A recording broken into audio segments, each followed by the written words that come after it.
Ah, man. What a dope song. I love that one.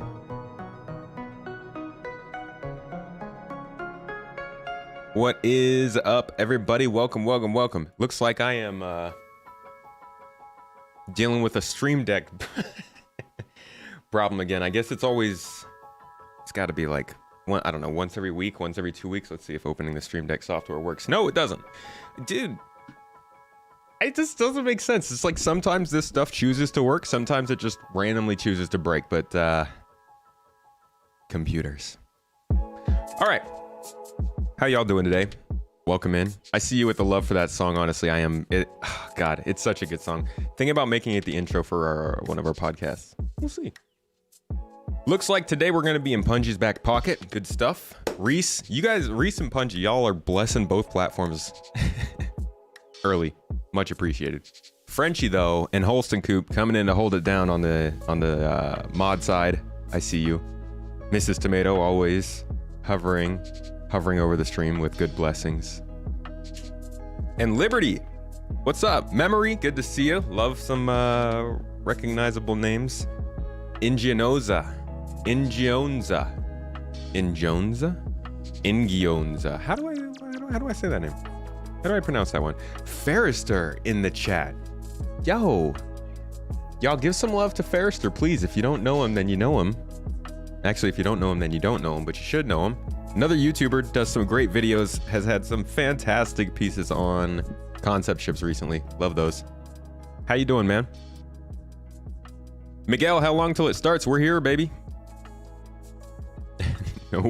No tomato stream without tech issues. I mean, like sometimes when this stuff actually chooses to work.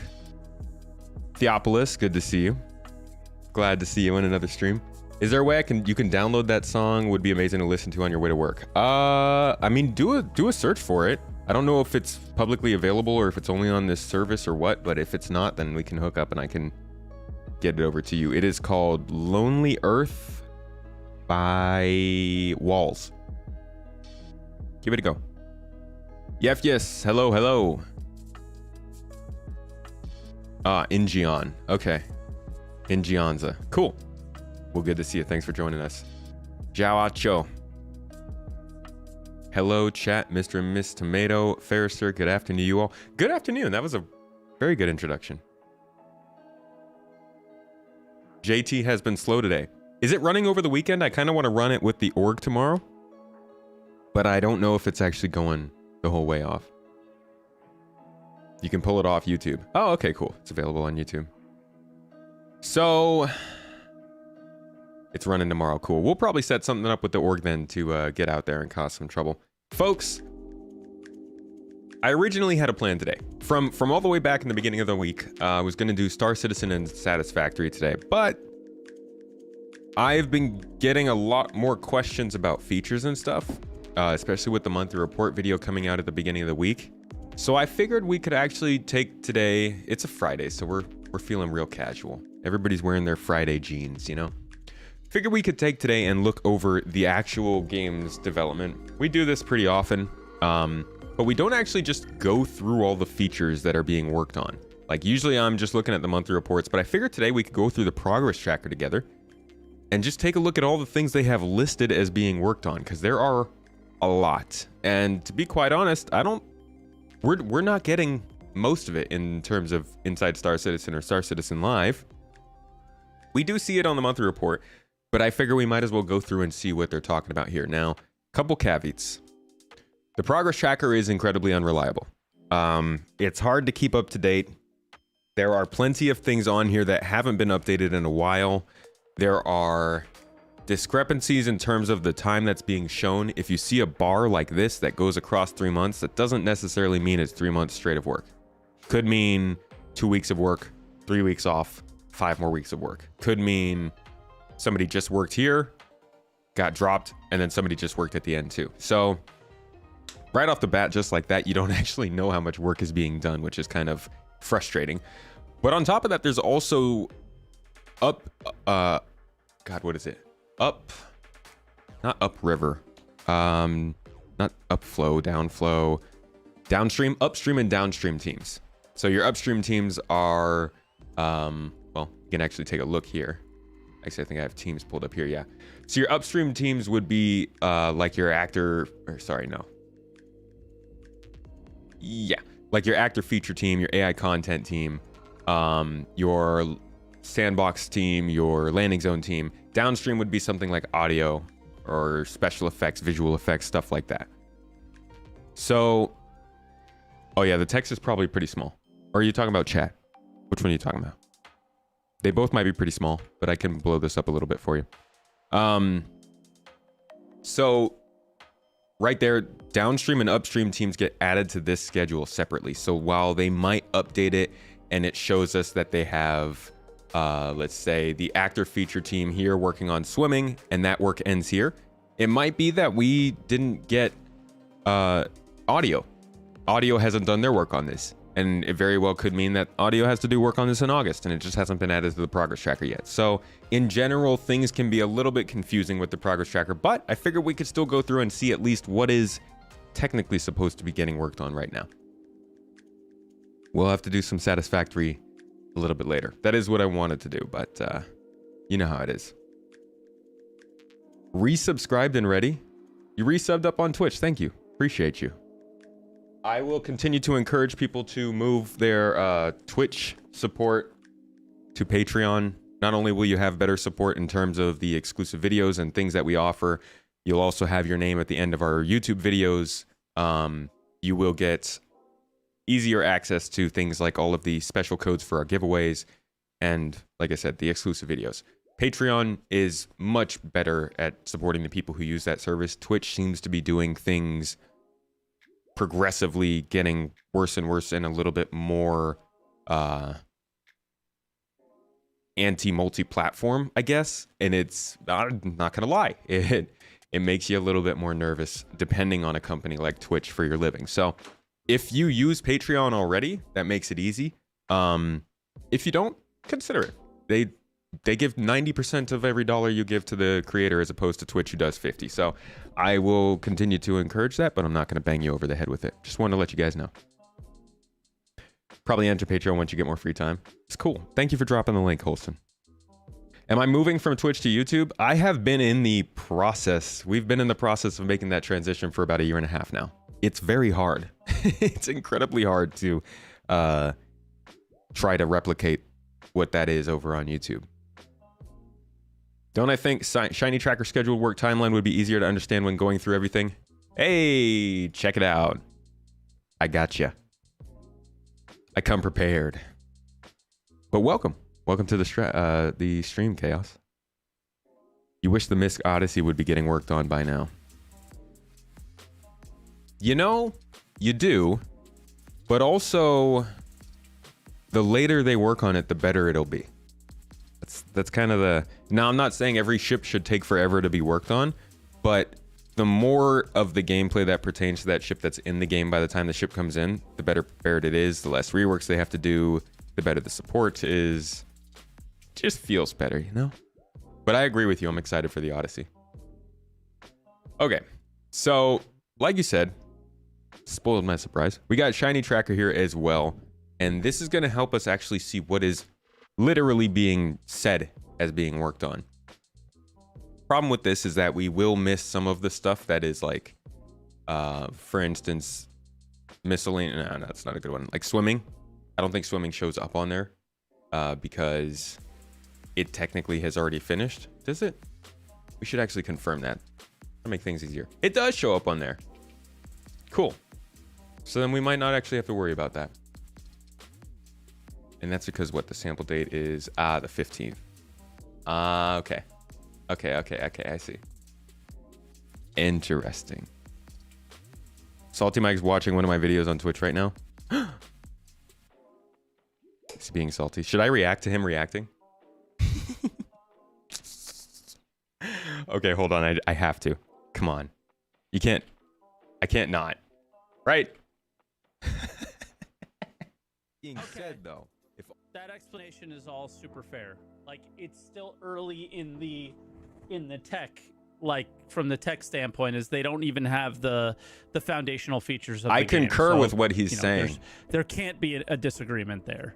It's just the wording of it is so frustrating to people, right? Like it literally is just. Should I chat? It just makes me want to punch a hole in the wall every time you hear how it's still early, because we're not ignoring the fact that because they keep adding features is why we're still early days, because we're not just delivering the tech without everything having to hook into it. Early days, they say. All of those developers and engineers Oh God, are working okay, on building out these complex I systems. can't stop it. Jesus. Okay, let's go back to what we're doing. That's fun. Let's see. With the new extreme quant rarity, the poor Odyssey's ability to refuel is a little compromised. You're gonna have to go find some better quant. Better quant in demand. So let's start with the actor feature team today. I hope everybody's having a good day, by the way. It is Friday. All right, congratulations. If you don't work on Saturdays, feels good. We made it. We got to the finish line. Fridays used to be crazy before I started doing this. So actor status T2 is the first thing we have coming up here. And to be honest, it's a kind of a big deal. If I could just find, where the heck is that on here?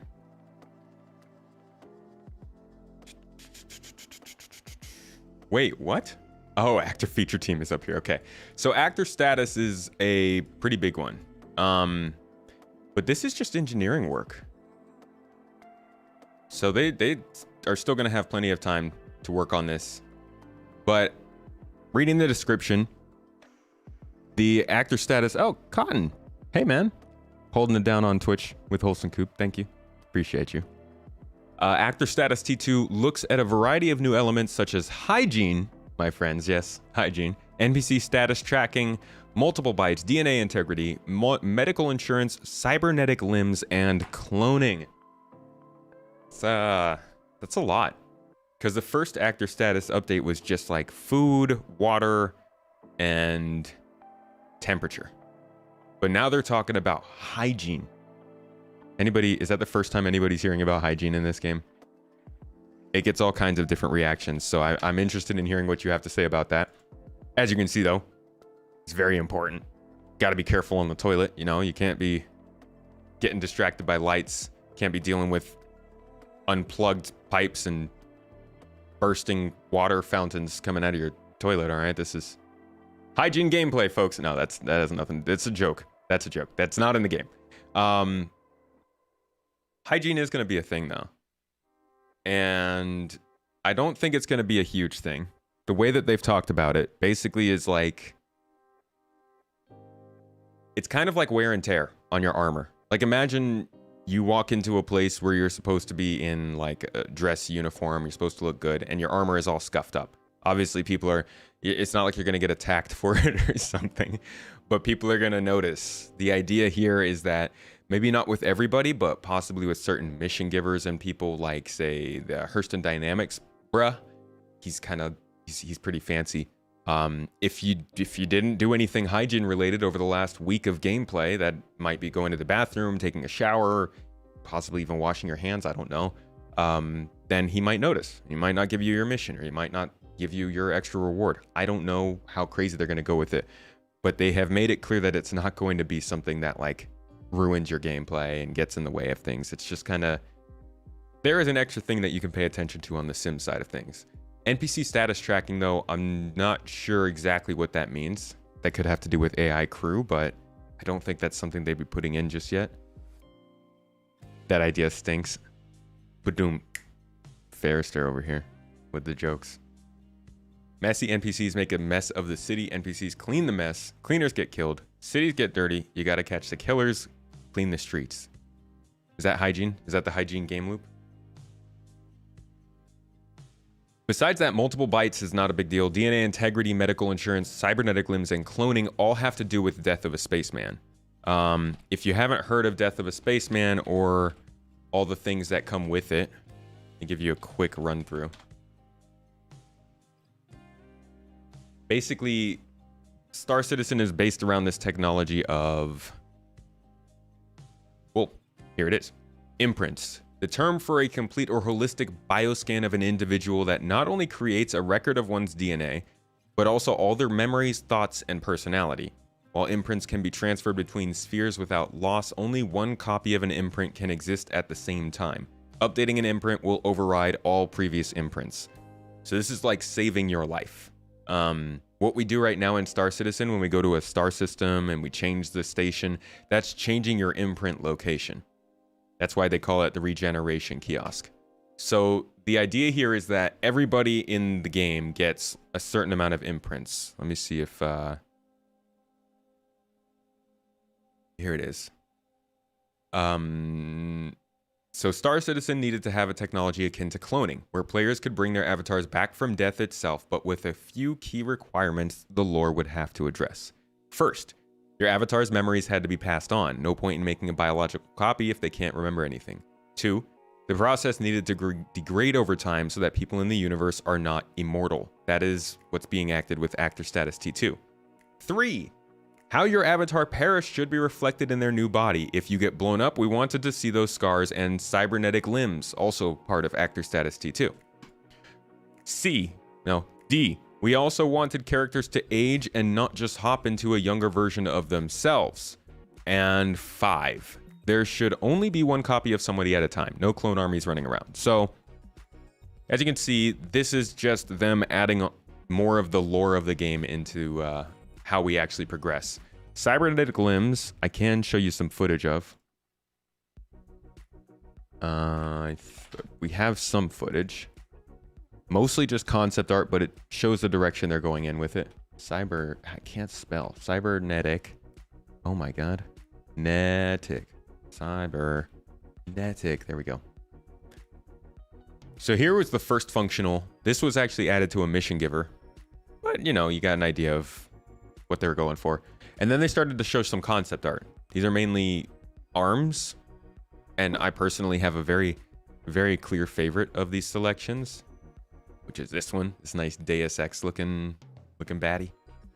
But these are going to be things that we can get added to our bodies. And I actually thought that this was going to be the way that you would increase your player body's skills, you know? Like if you wanted to have a little more strength, you could have a cybernetic arm. Just shoot your arm off on purpose and get it added. But those things will be added because when you die, the mental injury you have will still be there. You'll still be missing that arm technically, so you'll need a cybernetic arm to replace it. For people who aren't wanting to live in game and in real life at the same time, hygiene.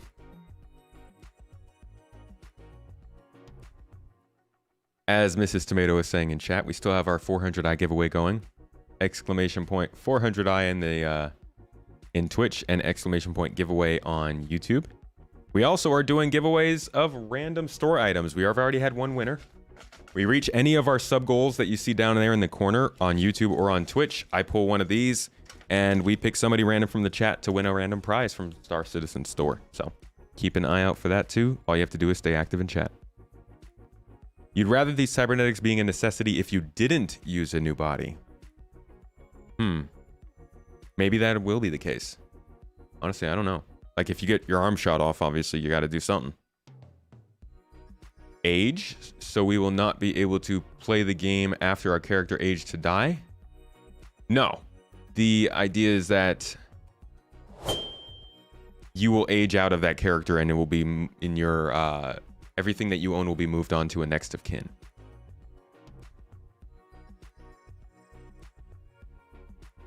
So that's actor status T2. Medical insurance is also kind of another money sink that we'll have. Another reason to not die. You don't want to pay the money to get cloned again. So this will be a big feature, but we don't know anything about when it will be added. This is definitely going to be... Some of this, at least, will be stuff that goes to Squadron 42 first. So I'm not thinking we're going to see this year. But engineering work on it, at least, has been wrapped up as of now. I'm guessing they still have plenty of art to do on it, though.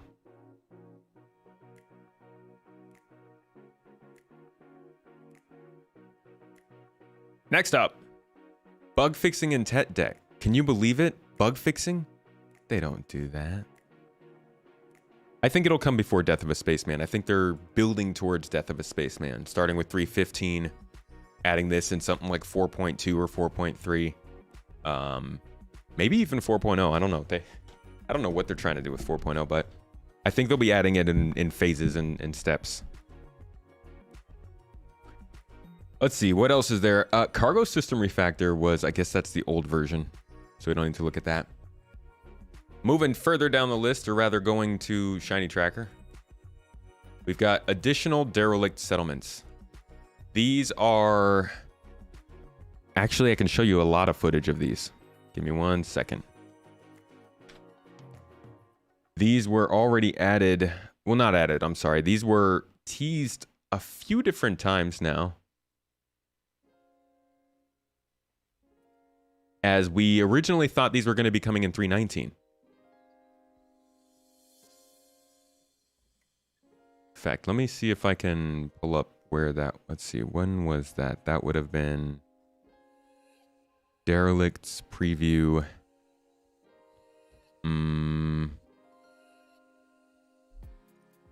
About new locations. Crap. Why can't I remember? I actually think I might have the date for it here.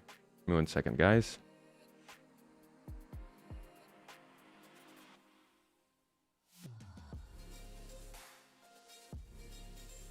Here we go. So we're looking at Rastar update in January. So probably around here. I think this video probably would have been. Floraville isn't just looking great and coming along fast. It's also in preparation for its own next evolution that includes building interiors. What's up, Dante? Which, as Maxime said, we'll be discussing in just a couple weeks. And overall, this When do week I is think a we'll see reminder that EVA T2? iteration is I at think the we could heart see of it any game's in development. 320 And that or while the new patch and after that. shiny will always get the Likely the most patch after that, but I do think EVA Tier 2 is pretty close. maturing what's come before to ensure the better after. And as for the right now and Alpha 3.18, well, that's still going. Iteration is at the heart of any game's development. And that while the new and shiny will always get the most attention, it's just as important to continue maturing what's come before to ensure the better after. And as for the right now...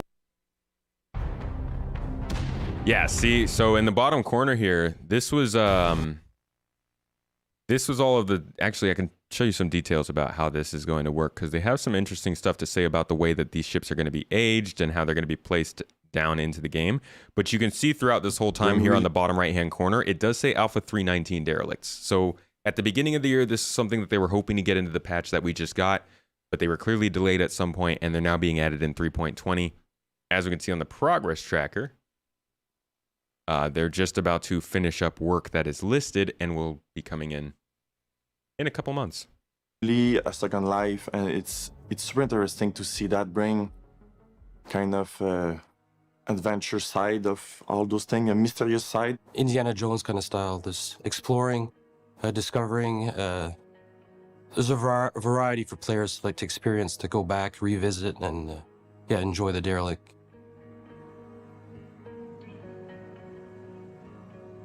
I think we can. I think there could be a 321. I mean, it's always possible. I'm sure they'd love to do 4.0, but artists working on those, yeah. Because it's really a huge amount of work. Jacob, that's the problem with trying to find CIG videos. They never actually name them the thing that they are.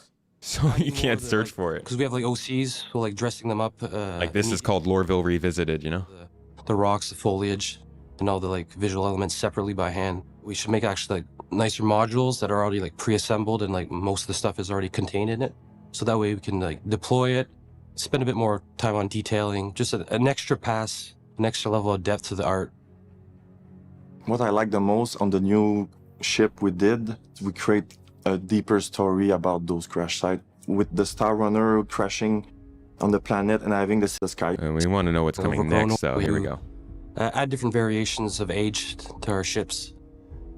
So we have like the freshly crashed ships, the older ones that the planet overgrown over, and we have the very like derelicts as like just a skeleton of the ship that's remaining. Really just the frame of the actual ship that's just abandoned and rusted out.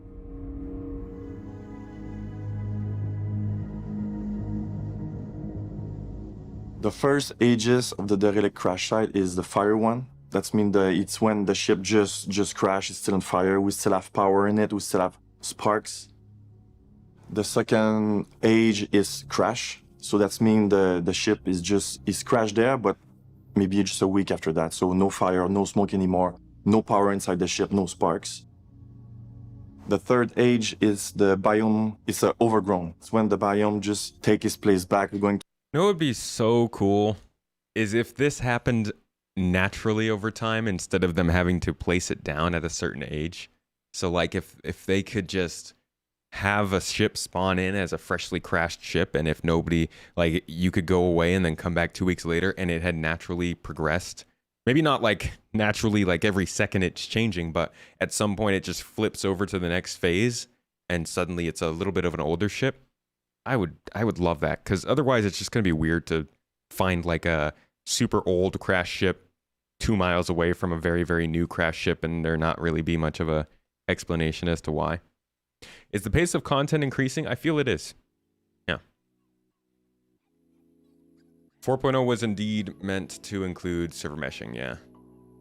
And I don't know what their plans are for it anymore, honestly. Monterath, thank you for the kind words. It's nice to have all the clips ready to go. Mrs. Tomato is actually literally putting some more clips together as we speak.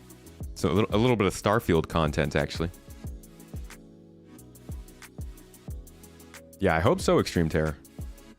They will take another couple of years to implement. Hey, you know what? Give me the features I want. The fact that we have other games that we can play in the meantime, I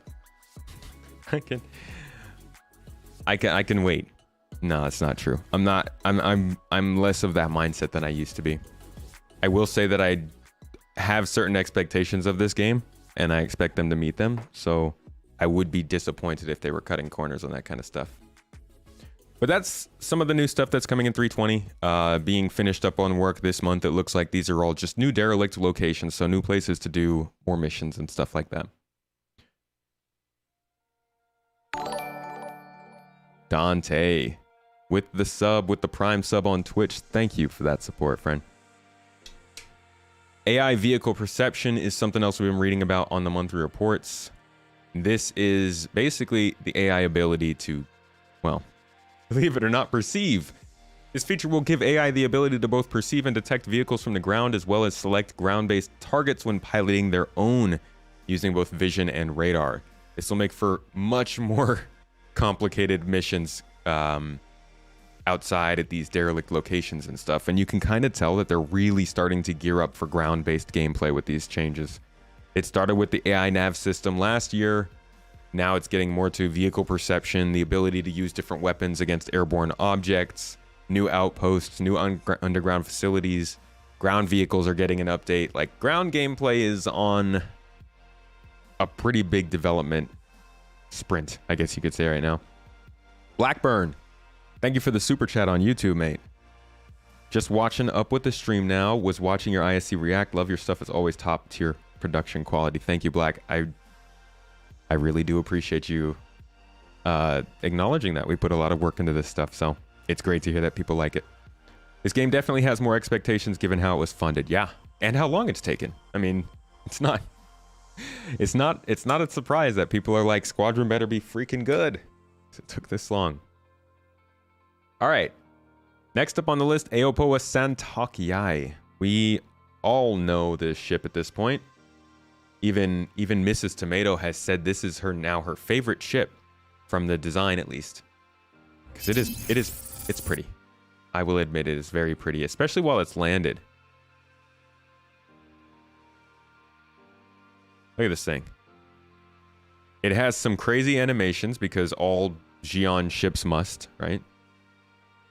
Folds all into itself and reorientates its entire body as you go from landing to flying. And those thrusters, as you can see there, they do rotate freely. They have this interesting anti-grav technology because they're aliens, and aliens do that kind of anti-grav stuff. You know how they are. And so this ship has way more maneuverability than other ships of the same class.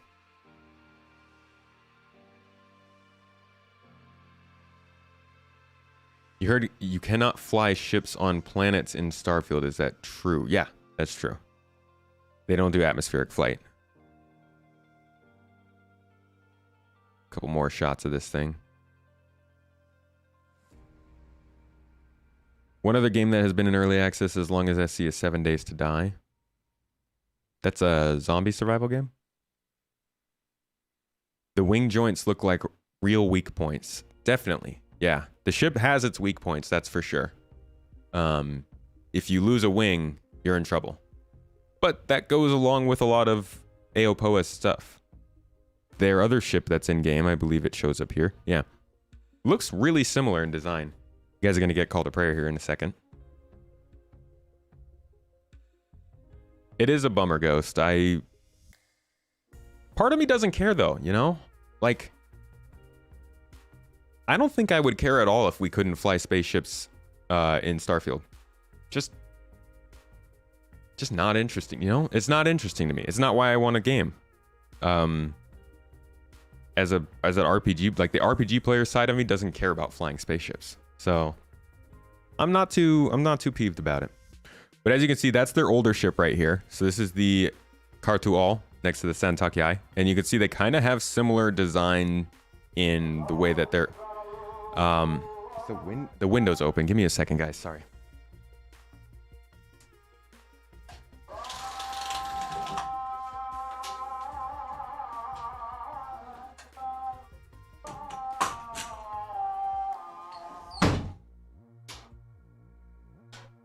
All right. Oh, that was a good shot.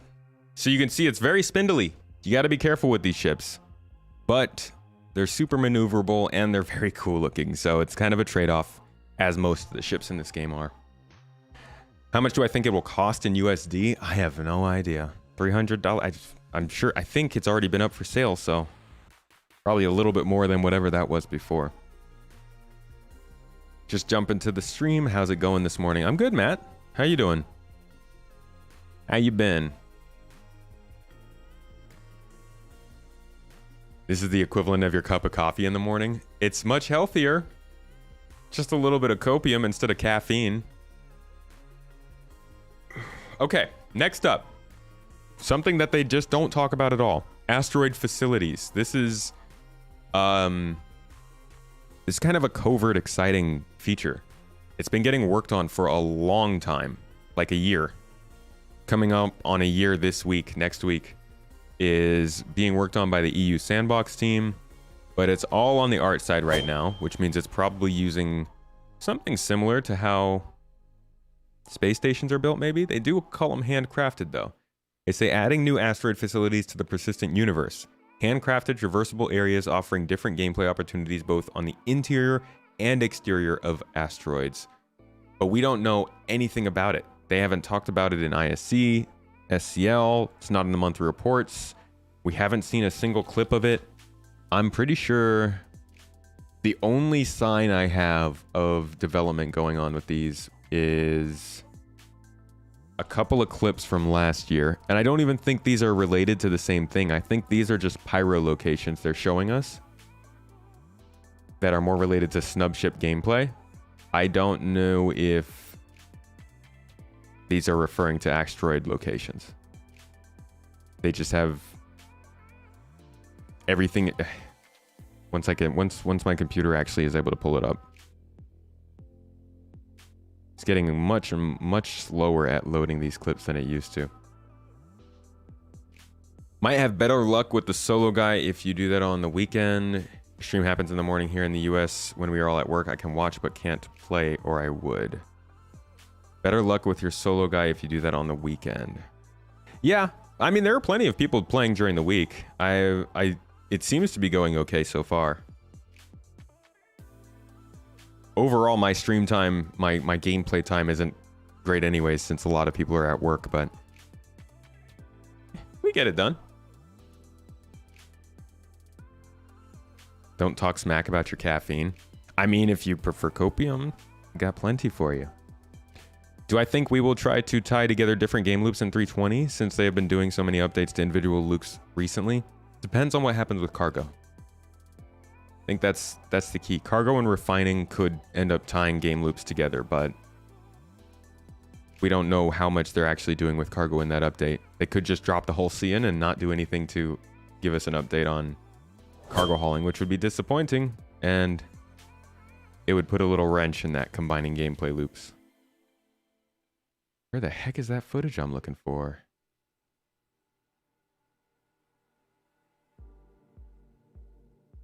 I might not even have it. Here we go.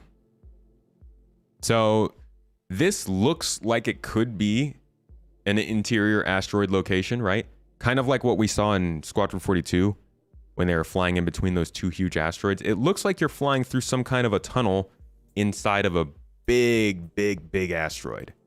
But I can't tell. We just don't have that much information. Now, when they were talking about this, they did say it was specifically something in Pyro. So asteroid facilities could just be something they're preparing for Pyro. But like I said, this is really the only footage we have from this kind of stuff. So that's a mystery. Call to prayer match the video.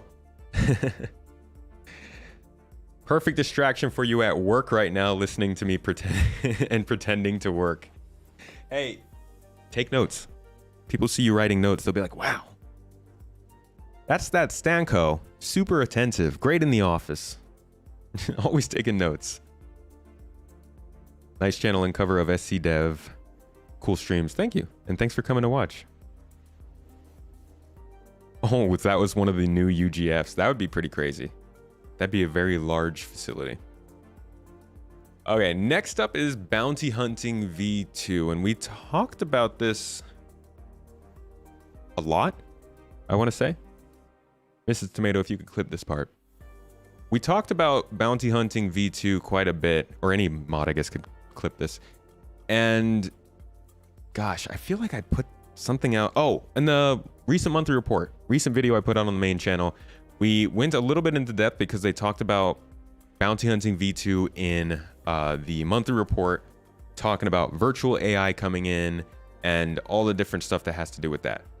Bounty Hunting V2 is freaking huge. This is like a massive, I mean, look at how many teams are working on this. You got 2 landing zone teams, the Montreal team, or the mission features team, the narrative team, systemic services and tools team, the USPU team, and the EU vehicle content team. All of these people are coming together to make what seems to be the first step up in a profession, the first actual step up in a profession. And what we'll be doing is we're going from the idea of flying to a target, blowing them up, and getting paid, to tracking a target, then flying to them, apprehending them with rope or some kind of a restraint, or knocking them out first and then doing that, putting them in your ship, flying them back to a office and turning them in, and then getting paid. And if you think about Star Citizen and you think about how much time that takes, that is a huge difference in time investment versus what we do for actual bounty hunting. And they're talking about finding that person in the city, holding them accountable, putting them in a pod, and transporting them. Like, this isn't you press a button and they're suddenly being turned in. You got to come in here. You got to get the body carrier, take them all the way into the office, store them into the little cubby before you end up getting your pay. And how does this work? Let's look at virtual AI. This is going to explain. Shh. This is going to explain how they're going to get AI to act as the bounty targets and not just be some target sitting out in space, but actually be something that is moving and dynamic and interesting and causing problems for you in the meantime. Having a nice day, King. Hope you are too. Where is that graph I'm showing to be located? Shiny Tracker. Google search Shiny Tracker. So check this out.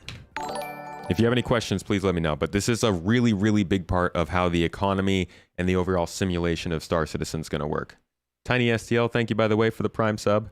And bounty hunting will be the first version of virtual AI. So the bigger part of bounty hunting coming in, honestly, is this service. Let's be honest. Including everything from the air traffic control service that's required for server meshing, to the NPC scheduler that will enable dynamic populations, to the virtual AI service that is necessary for the next major feature I'm going to discuss.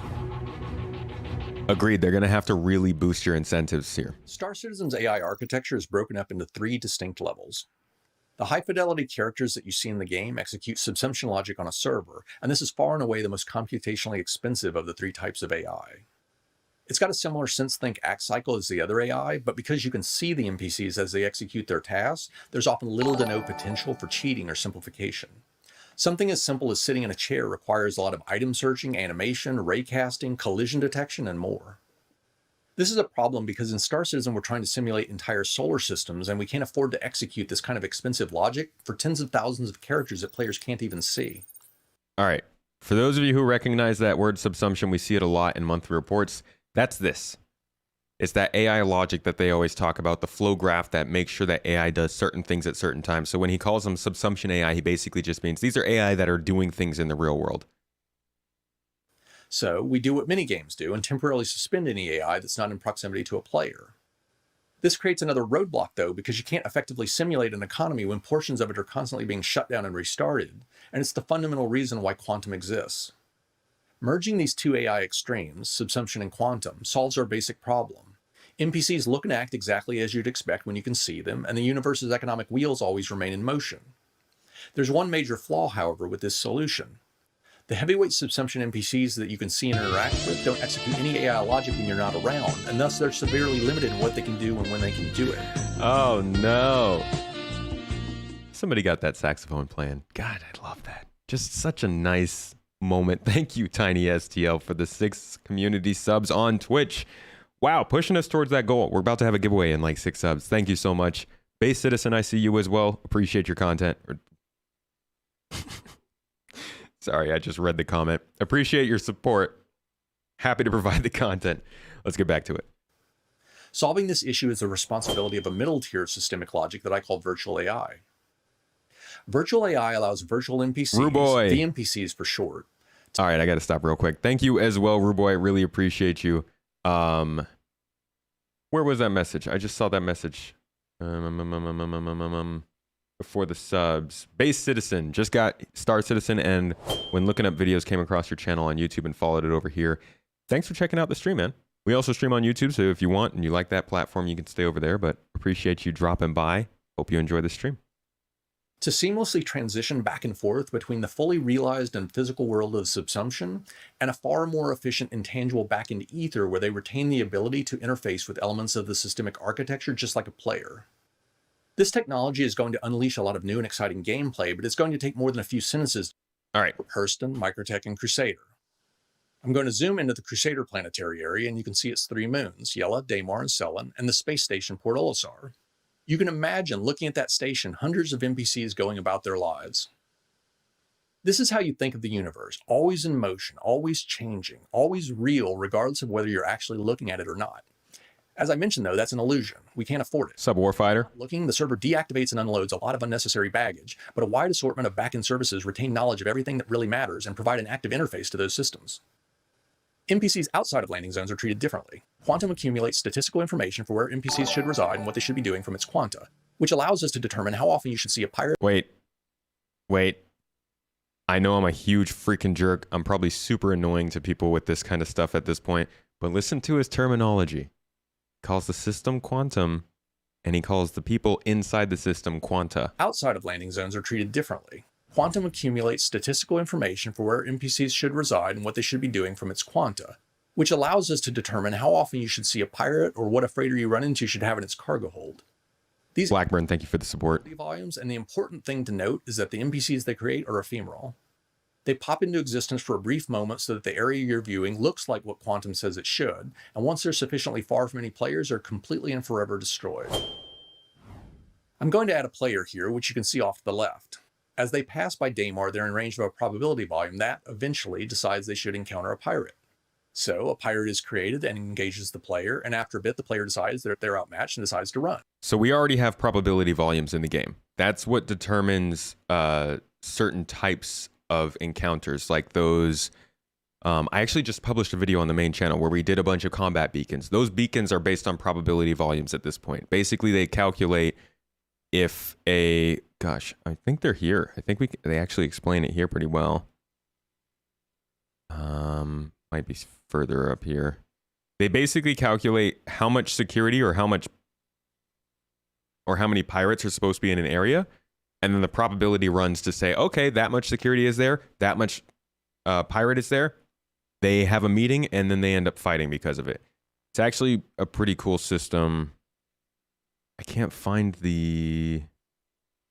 Here we go. All right, let's jump to this real quick. This will explain probability volumes, which is really helpful in understanding this. Adjusting the economic levers to gradually increase the amount of security. So basically what you see here is blue is security, red is piracy, and green are cargo haulers. Obviously, with higher piracy in an area, you'll have lower cargo haulers. With more security, you'll have less piracy, which means more cargo haulers. So you'll see that play out here. Security to combat the threat by offering greater rewards. Increased piracy has had an immediate impact, though, on freighter traffic, which has dropped. Sorry. Are Got to go back. Here we go. So you can see lots of security, which means lots of freighters, less pirates. To activate the lockdown phase of this event, which is going to crank up the amount of piracy in the selected area and overwhelm security. The red curve, piracy, now has a much larger average height, equating to an increased encounter probability. And because pirates now greatly outnumber security, the curve pushes in much closer to the landing zone. The criminals are emboldened because there's no longer sufficient security to deter them. The blue curve, security, looks identical, although Quantum will, over time, start adjusting the economic levers to gradually increase the amount of security to combat the threat by offering greater rewards. So that's a really big concept of how Star Citizen is going to work and create encounters in the game. And as you can see, it's based on a certain percentage per minute, so however much time you spend in that area. And this is like, I don't know, the space station over ArcCorp is going to have a high level of security. Obviously, if a lot of pirate players come in and start killing that security, it could lower that amount, and you could see other NPC pirates fill in. That's at least the theory of this. But we don't know entirely how it's going to work. Anyways, back to virtual AI and how that's going to work. Now that you can compare what virtual AI are to what these probability volume AI are. Members are not automatically entered into the 400i giveaway. Just type in ! giveaway, and that will get you the link. Members will be getting the secret codes, though, for the 400i giveaway. Just make sure to be on the Discord channel. Also, thank you for becoming a member. NPC gets destroyed. It doesn't persist in any fashion, and you'll never see them again. The player continues traveling to Port Olisar, and the translucent green wireframe indicates that the area isn't loaded on the server, and thus the subsumption AI isn't active. I'm going to add a VNPC in a moment, but first let's quickly recap what makes them so different. You got snared by real players? Always execute some That's form cool. of AI logic, regardless of whether or not they are in proximity to a player. Virtual AI is extremely lightweight and computationally efficient, stripping out all of the expense related to visuals and unnecessary details, yet retains the full ability to interact with the game in the ways that truly matter. Virtual AI executes within a backend service and can thus easily be scaled and doesn't put any load on the servers. VNPCs can seamlessly transition back and forth from lightweight backend-driven AI entities to full-blown subsumption-driven NPCs, and are thus indistinguishable from an NPC that really did execute expensive subsumption logic all the time. Lastly, VNPCs gradually build up their own unique histories as they live out their lives. They evolve. So with those different things, cloud-based, they don't put a lot of load on the server. Computationally efficient, they can run a lot of them at the same time. Logic always executes, so they're still technically running a story. And the big Lastly, one, VNPCs gradually build up that they build up their own records over time. Obviously, that would be their reason for getting a bounty on their head. their own unique histories as they live out their lives. They evolve. Okay, so back to the example.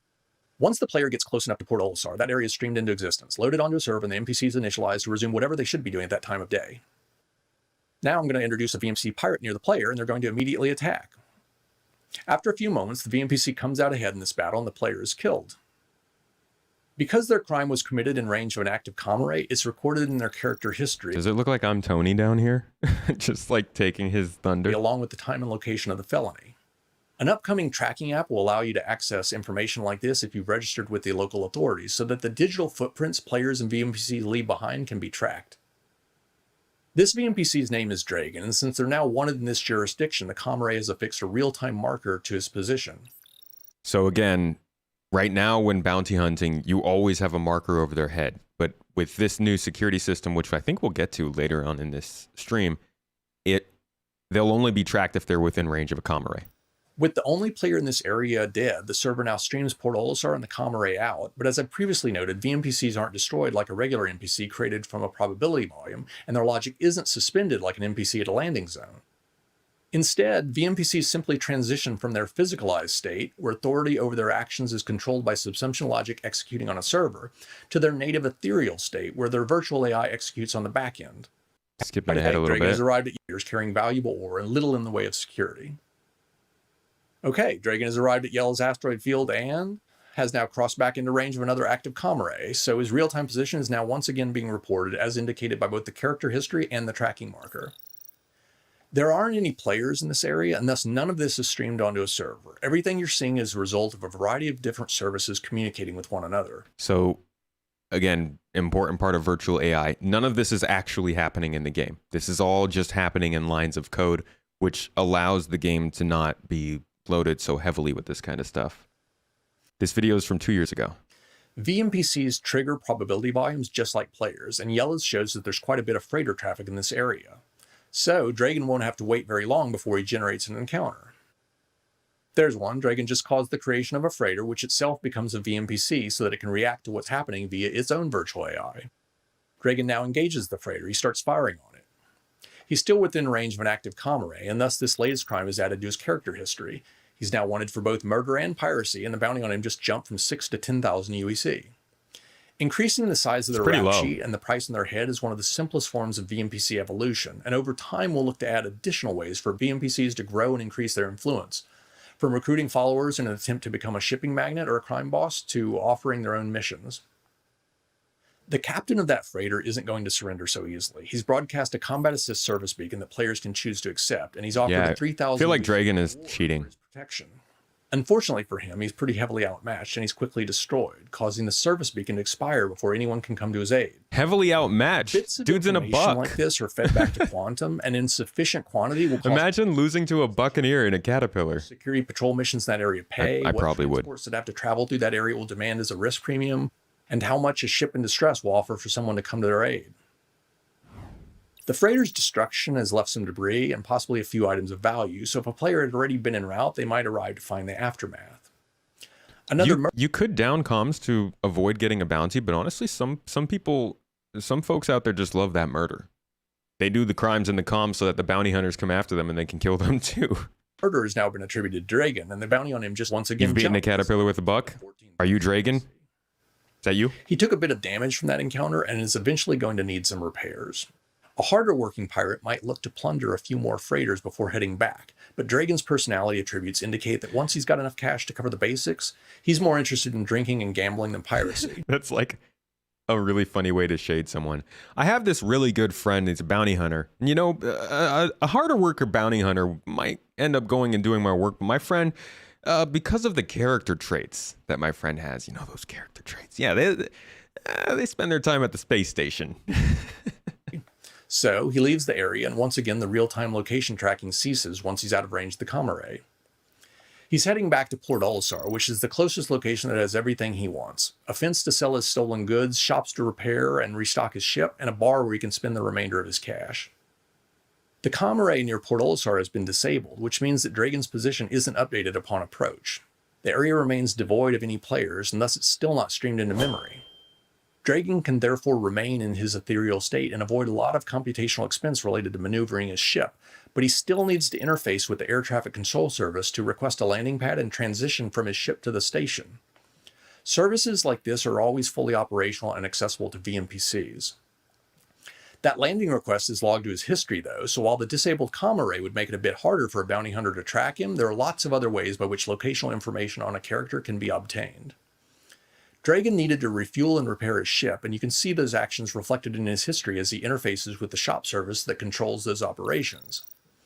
When a VNPC transitions to a landing zone that's streamed in, the virtual AI service that drives their logic temporarily cedes control of the character to the NPC scheduler that specifies who resides at what location. This is the same foundation upon which the dynamic populations feature will be built, except that it will be Quantum instead of the virtual AI service dictating the changes in the population. Yeah, but when? When will Quantum do that? God, we need an update on that system. So that's the gist of it. That's mainly what virtual AI is going to bring to the bounty hunting system. And obviously the bounty hunting system is going to depend heavily on that. But there are other things. There are other things we've seen. Restraints are one thing. The ability to actually tie people up. There's also going to need to be a way for people to be apprehended, but not actually have to stay there, right? Nobody wants to get apprehended and then sit in the back of a ship for 20 minutes while they get dragged to Hurston. They're going to have to find a way to like dupe the person's body and then have that person respawn either in prison or in jail or whatever. We'll see how that goes.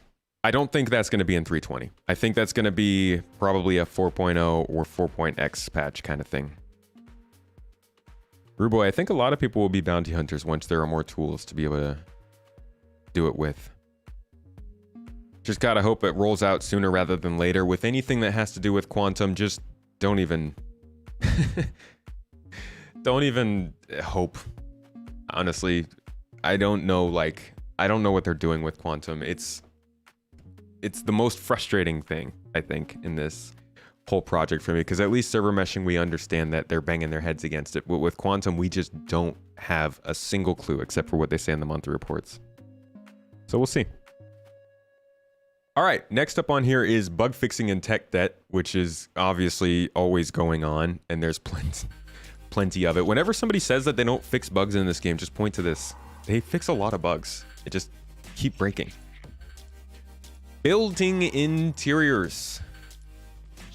Oh, this is a cool one. So the cool part about building interiors is that they're not just building interiors. These is like full-on mini landing zones. For starters, it adds sections to every part of a building. So all those buildings in RCorp, I don't think actually it'll be all of them. A lot of those buildings in RCorp, Microtech, Hurston, Lorville, Orison, they're going to have rooftop landing pads. They're going to have maintenance and technical rooms and kind of industry-related rooms. They'll have residential areas like apartments. They will have commercial districts and offices, lobbies where people can enter, and underground sections that, who knows, may connect to underground facilities. And where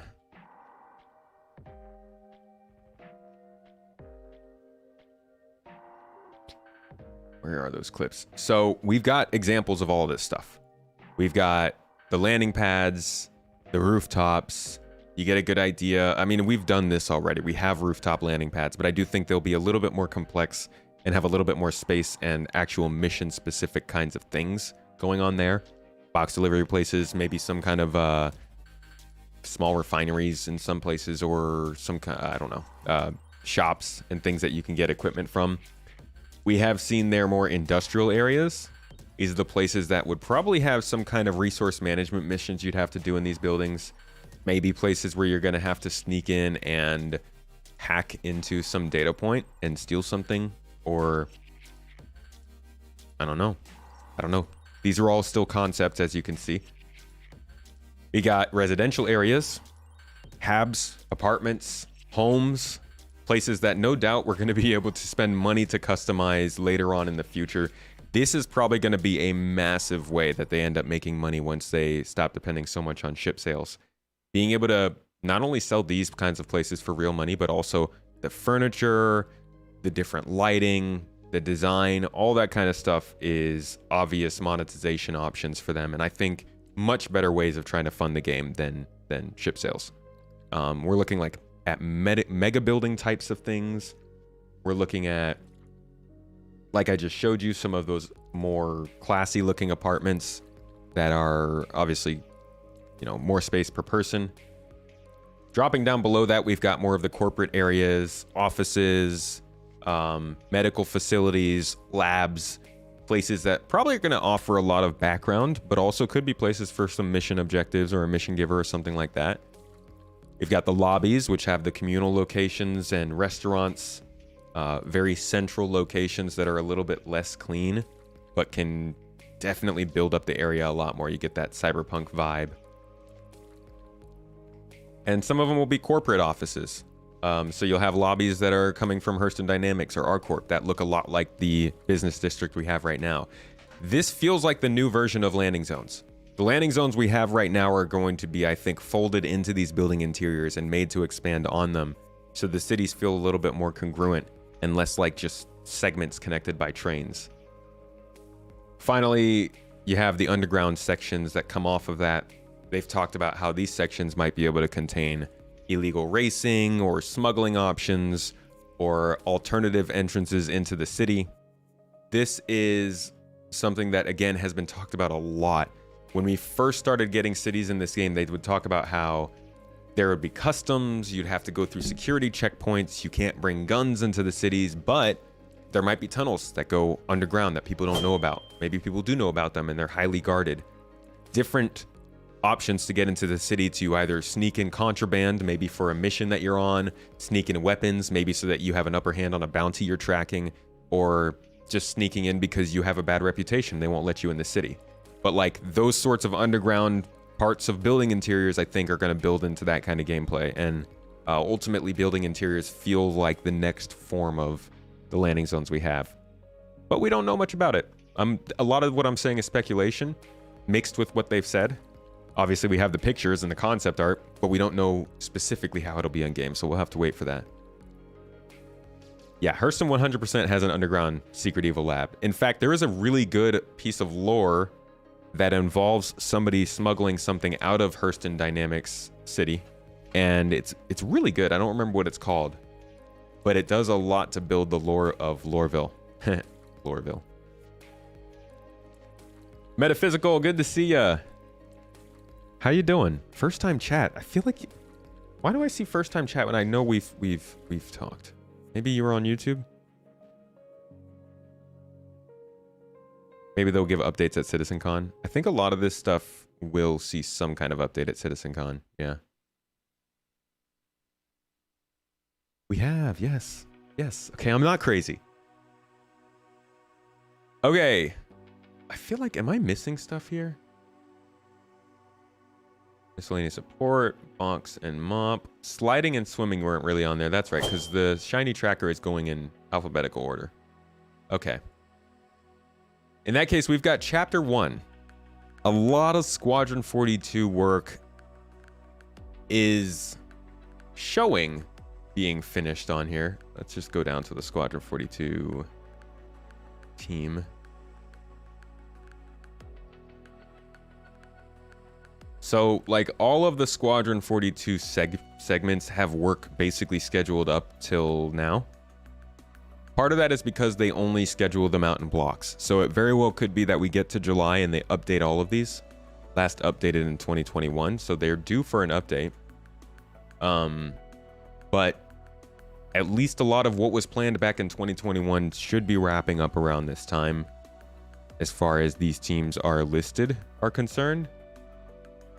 But Squadron 42 is such a quiet piece of this game that we don't actually know. But as you can see, almost everything is not scheduled past here. Again, that doesn't mean the work has actually finished. Just what was scheduled on here is finished. But you can see what their thinking was with designing these levels. I think a lot of what they're waiting for now is more gameplay related. The MobyGlass, the platforming, the star map, the mission systems, that kind of stuff. I think it's less the design of these chapters and missions that they're doing. Spectre, good to see you. Can't wait to show your authorization for carrying weapons inside the city as a bounty hunter with good rep. It would be very cool to have that kind of stuff show. To have actual gameplay related benefits to the hard work you've done. Because of the rep. The rep, which we usually think of as just kind of progression, by having a bigger deal in how the game treats you. Noob, hello. All right, so we're going to skip over the Squadron chapters, which there are a lot of. Look at this. Up to chapter 27, all scheduling work up until July. I hope they update that so we can see what they have left to do. Character work is on here. Pretty straightforward. Character work means work on characters, I think. A lot of teams working on this. Actor feature team. AI content team, AI tech and feature, audio, character art, character tech, cinematics, facial animation, interactables, motion capture, narrative, Star Citizen character art, Squadron 42 character art, tech animation team, and weapon content team. All have works going on here over the course of a 120-week span. This is, I guess, putting together all the major characters and people that you're going to know in Squadron 42. So all your crewmates on the ship you're on, the Idris, all of those enemies, the OMC people, probably higher ups in the UEE, advocacy agents, all those kinds of people getting polished, getting made game ready, AAA status to be put into the game. And it looks like the work was scheduled to end around here. Character work on characters. Makes sense. Chemline is actually a location in Squadron 42. We've seen it before. It is where the gosh, what is it? It's where the vertical slice takes place. Not sure if I could find that super fast for you. But maybe, look at that. We can. We found it. So this is Chemline.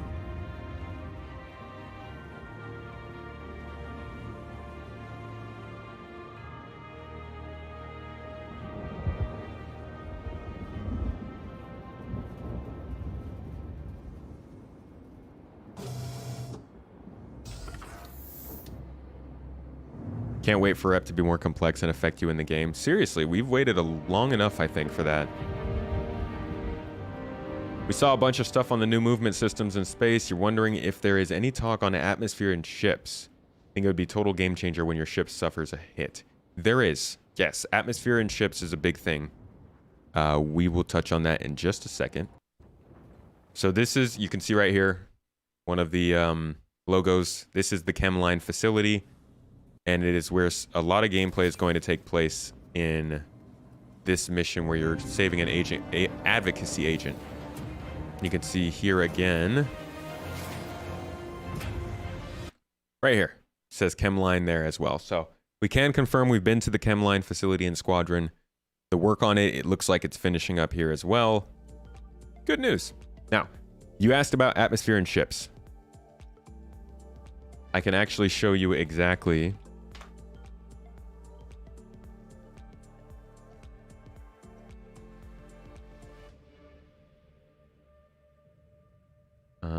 No. We want life support.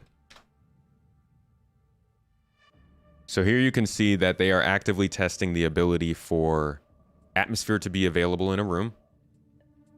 You can see everything is constant from temperature to CO2 to pressure. You go over and open the door, and the atmosphere drains.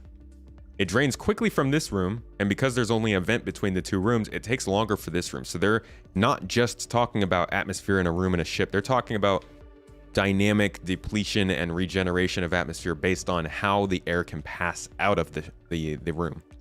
This is all based on, I think, signed distance fields. A little bit more you can see here. This is just an example of how too many people in a room can drain the oxygen because the life support is just simply not rated to be that high. And if I can find it, I might have a video of explosive decompression here. Yes, so this is a early concept of explosive decompression. Obviously not dynamic. It wouldn't make sense for it to not work while the door is opening like that, but early. This is very early. This is from like 2017 or 18. But you can see all of this stuff related to atmosphere on ships, decompression, losing life support, all that kind of stuff is being worked on. 'Tis a thing. Okay, next up we got the Crusader Spirit. A lot of people excited for this one. Those videos are from CitizenCon last year. Resource Management, CitizenCon last year. What's up, Shiny Hobo? Thanks for dropping by.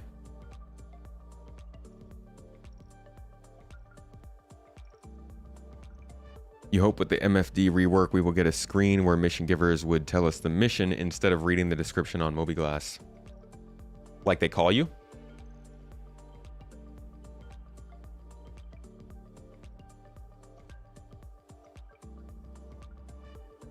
One good thing about ESO is that all quest givers, even for small side quests, are fully narrated. Jeez, that's a lot of work. I don't think we would ever see the generic missions be narrated. I think that'll be like a mission giver kind of thing. But hopefully mission givers expand a lot.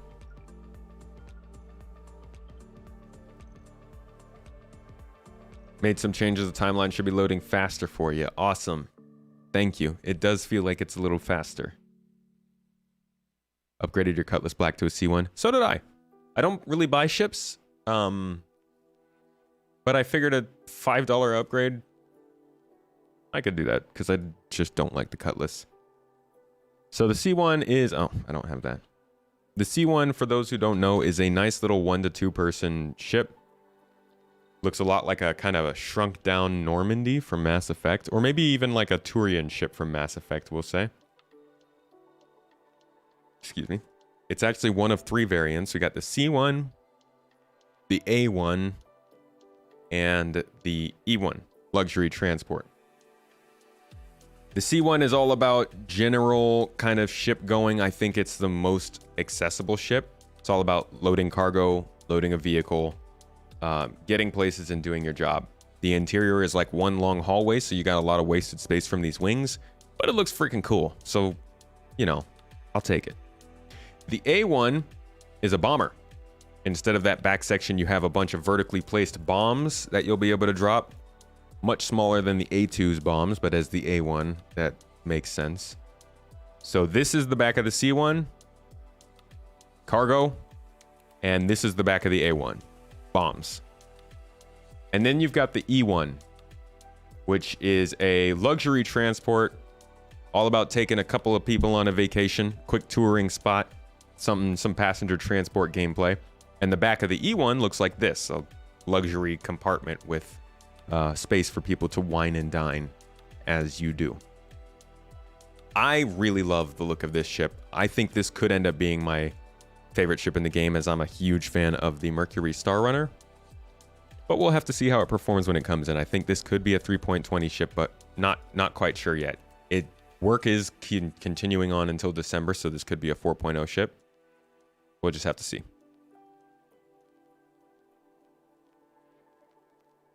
There's a WoW add-on that adds voice narration for every quest in the game. It was created with AI, and the voices actually sound legit. Yeah, I've heard a few different games getting stuff like that from mods.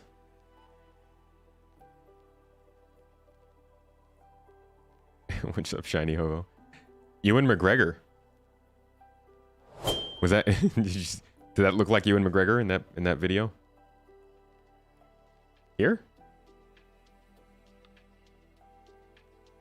I can't even see that man.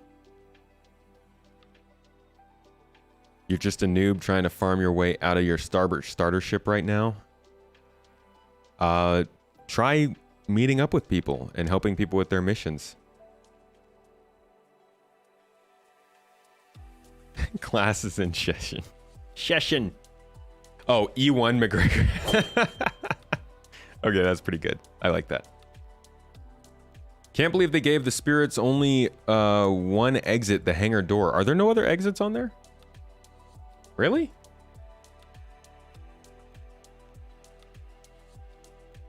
Yeah, I guess not. That's so strange. Why does because the Freelancer has an exit up here.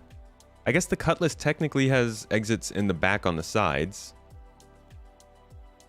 I feel like they would have learned that from the MSR to not do that. But who am I? What's the size comparison? The E1 is bigger than the Cutlass. The Spirit, let's see, Crusader, Spirit.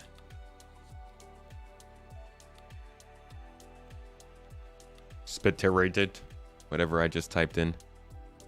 The Crusader Spirit series is 46 meters in length. That's big. That's big, man. I think that's just like 10 meters, maybe less than the MSR. Yeah, MSR is 56, so it's only 15 meters less than the MSR. But definitely bigger than the Cutlass, which is coming in at 37 meters. So it's actually not that much longer than the Cutlass. Man, these These sizes are just so strange to me in this game. I would not have guessed the Cutlass was almost 40 meters long, but yeah, I guess so. And then what's the width of this thing is 26 meters in width, whereas the Spirit is 43. So the Spirit's basically a box in comparison. So it's a big ship for what it does. Whoa, Ollie 43 just rated us. Dude, you streaming on Twitch? How's it going, man? Thank you for the raid. I've been meaning to link back up with you. We gotta hit a pod, man. Hope you're having a good day. Thank you for dropping by with the folks. Welcome everybody. Coming in here with the gameplay hot on your heels, I imagine. Ollie was flying around causing some trouble. We are talking development. Basically just going over all the features that are currently being worked on in Star Citizen. Not putting any release dates on them, not putting any timelines on them, except for maybe a few. Just having a chat, kicking back, having a good time. Welcome, folks. Welcome. Thank you for coming in.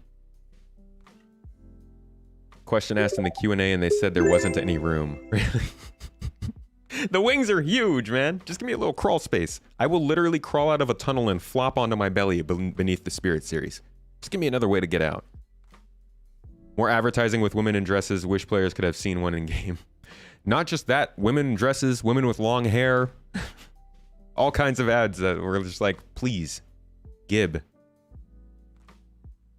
Tend to like the small to mid-sized ships. Same here. I'm right there with you. 35 to 50 meters is like perfect. Oh, God. We got to get more ships in that class. Lots of wasted space in the interior of the Cuddy. Really? Probably space for a toilet, huh? Unloading Whale, how you doing? Came in late. Do they have cargo door and bay? Like, can you load a Fury into it? I don't know if you can load a Fury, but there is a cargo bay back here. It's not huge. Looks like you could probably fit some small ground vehicles in here, but I don't think we know the exact dimensions of this yet. You want beards? Beards! How about tattoos? Huh? Where are the tattoos in this game? Tattoos, beards, hair. There's so much customization potential. And they just taunt us with these things. They're like, yes, we're gonna have these. We're working on them. Someday. And I feel like these are the kinds of things that we miss out on because of Squadron, you know? Doesn't really bother me that much. I think Squadron is important to get done. I'm just really hoping that once Squadron is out, first chapter, even though they'll continue to work on the next couple of chapters, I do hope we see a significant increase in the smaller features in Star Citizen that you'd expect. Can't fight pirates if you ain't cute. Shoot, I mean, my laser's hitting them in the face is plenty cute. Pow, pow, psh. That was a laser. It's actually just a dart. What about cybernetic body parts? We went over that, actually. You were here for that, Frenchie. Gomab, dude. What's up? Welcome in, buddy. How you doing?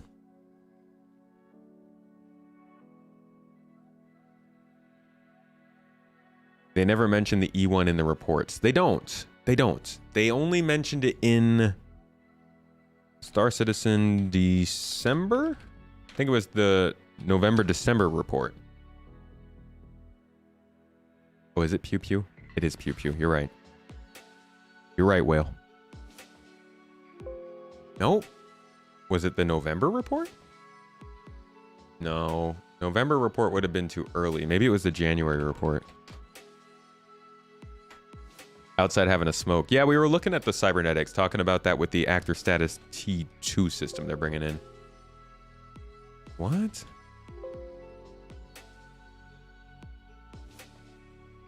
Am I insane? Am I crazy? I'm not crazy. You guys remember this. I know you do. Don't make me feel weird, folks. They definitely talked about the rescue. Okay, here we go.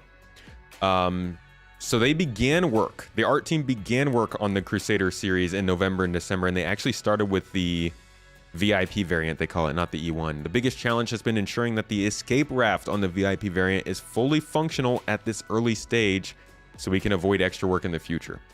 So that was the initial work they did on the E1. It seems they got the raft in there, and then they said, okay, let's focus on the A1 and C1, which means that passenger transport might be further out than we thought, and I will be wrong about that prediction. But that's okay.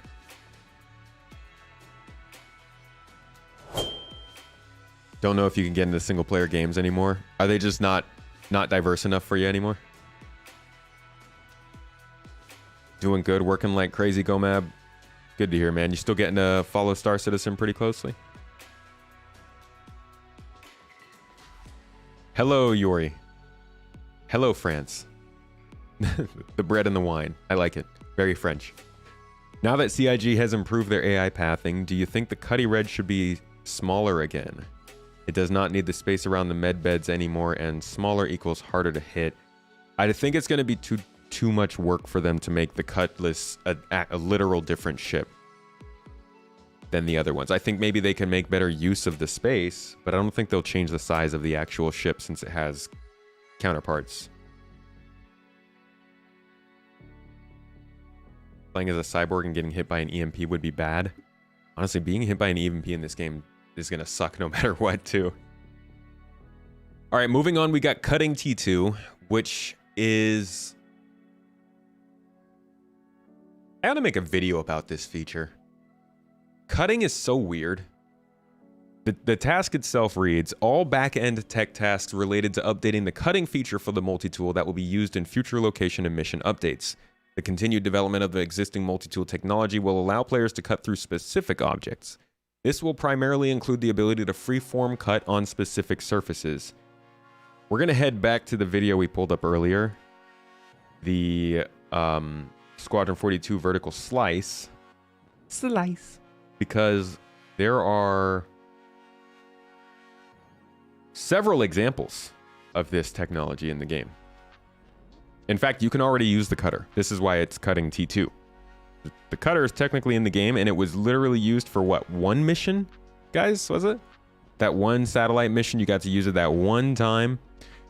But you see it all the time in their gameplay demos. So here's one example. As they use it to cut through these specific tabs of material in order to unlock this component. Please play. God, I hate the Windows. The Windows video player is one of the... How are you making the world's leading operating system for like 2 decades and you still don't have a functional video player? I'm gonna have to open this with VLC.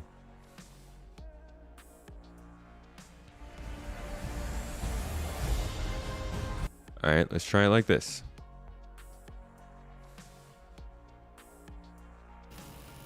So this is cutting. Super simple, but the idea is that that material that they're cutting through is going to be placed on different types of things. So doors, compartments, secret hatches, trapdoors, stuff like that will all have these sort of cuttable areas on them. And I imagine the hull of a ship can be cut, right? We can already scrape it off.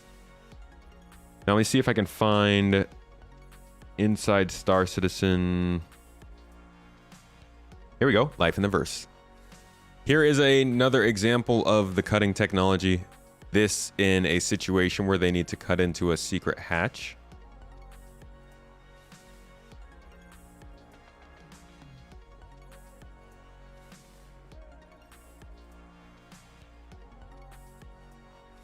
So, trying to get into this doorway. Yeah, as you can see, it's kind of the same with a specific type of material that you need to cut through. And then there was one more that I don't think I have downloaded.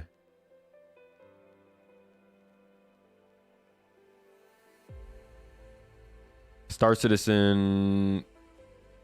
CitizenCon 2020, I believe, also had a segment with cutting. So...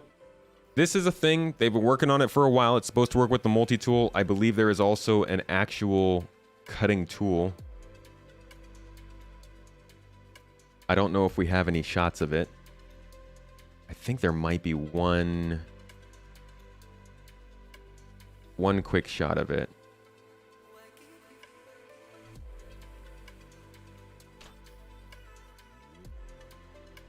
So this, I believe, yeah, this is the Grey Cat FPS cutting tool. This is supposed to be equivalent to that tractor beam that we saw, the big two-handed tractor beam. So obviously they're going to have tiers of things that can be cut through, and this will be more powerful than the multi-tool that we already know. But we don't know much else besides that, just that it's in development, and it will be used for certain types of missions. They never talked about server meshing since last year too, and that's suspicious. They actually released an entire video about server meshing earlier this year. Here. This was a part 1. It's a 17-minute feature where they talk about server meshing. It's a part 1. We never got part 2, which is par for the course. So I do find that annoying, but they have talked about server meshing this year at least, but I do think that we should have heard about it since then by now. Segment in the Vulture trailer where they cut a hole in the ship. Right. That's with the Vulture, right?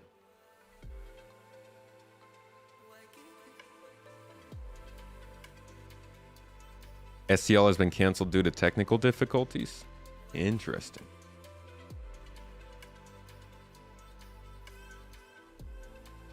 Related to vehicle munching? It could be. Let's see if it's the same teams.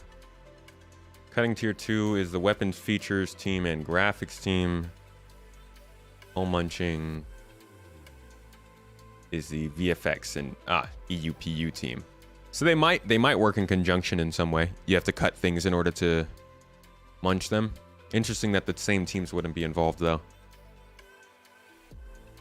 That video was a fluff piece. Which video was that? Oh, the server meshing thing. It certainly opened more questions than it answered.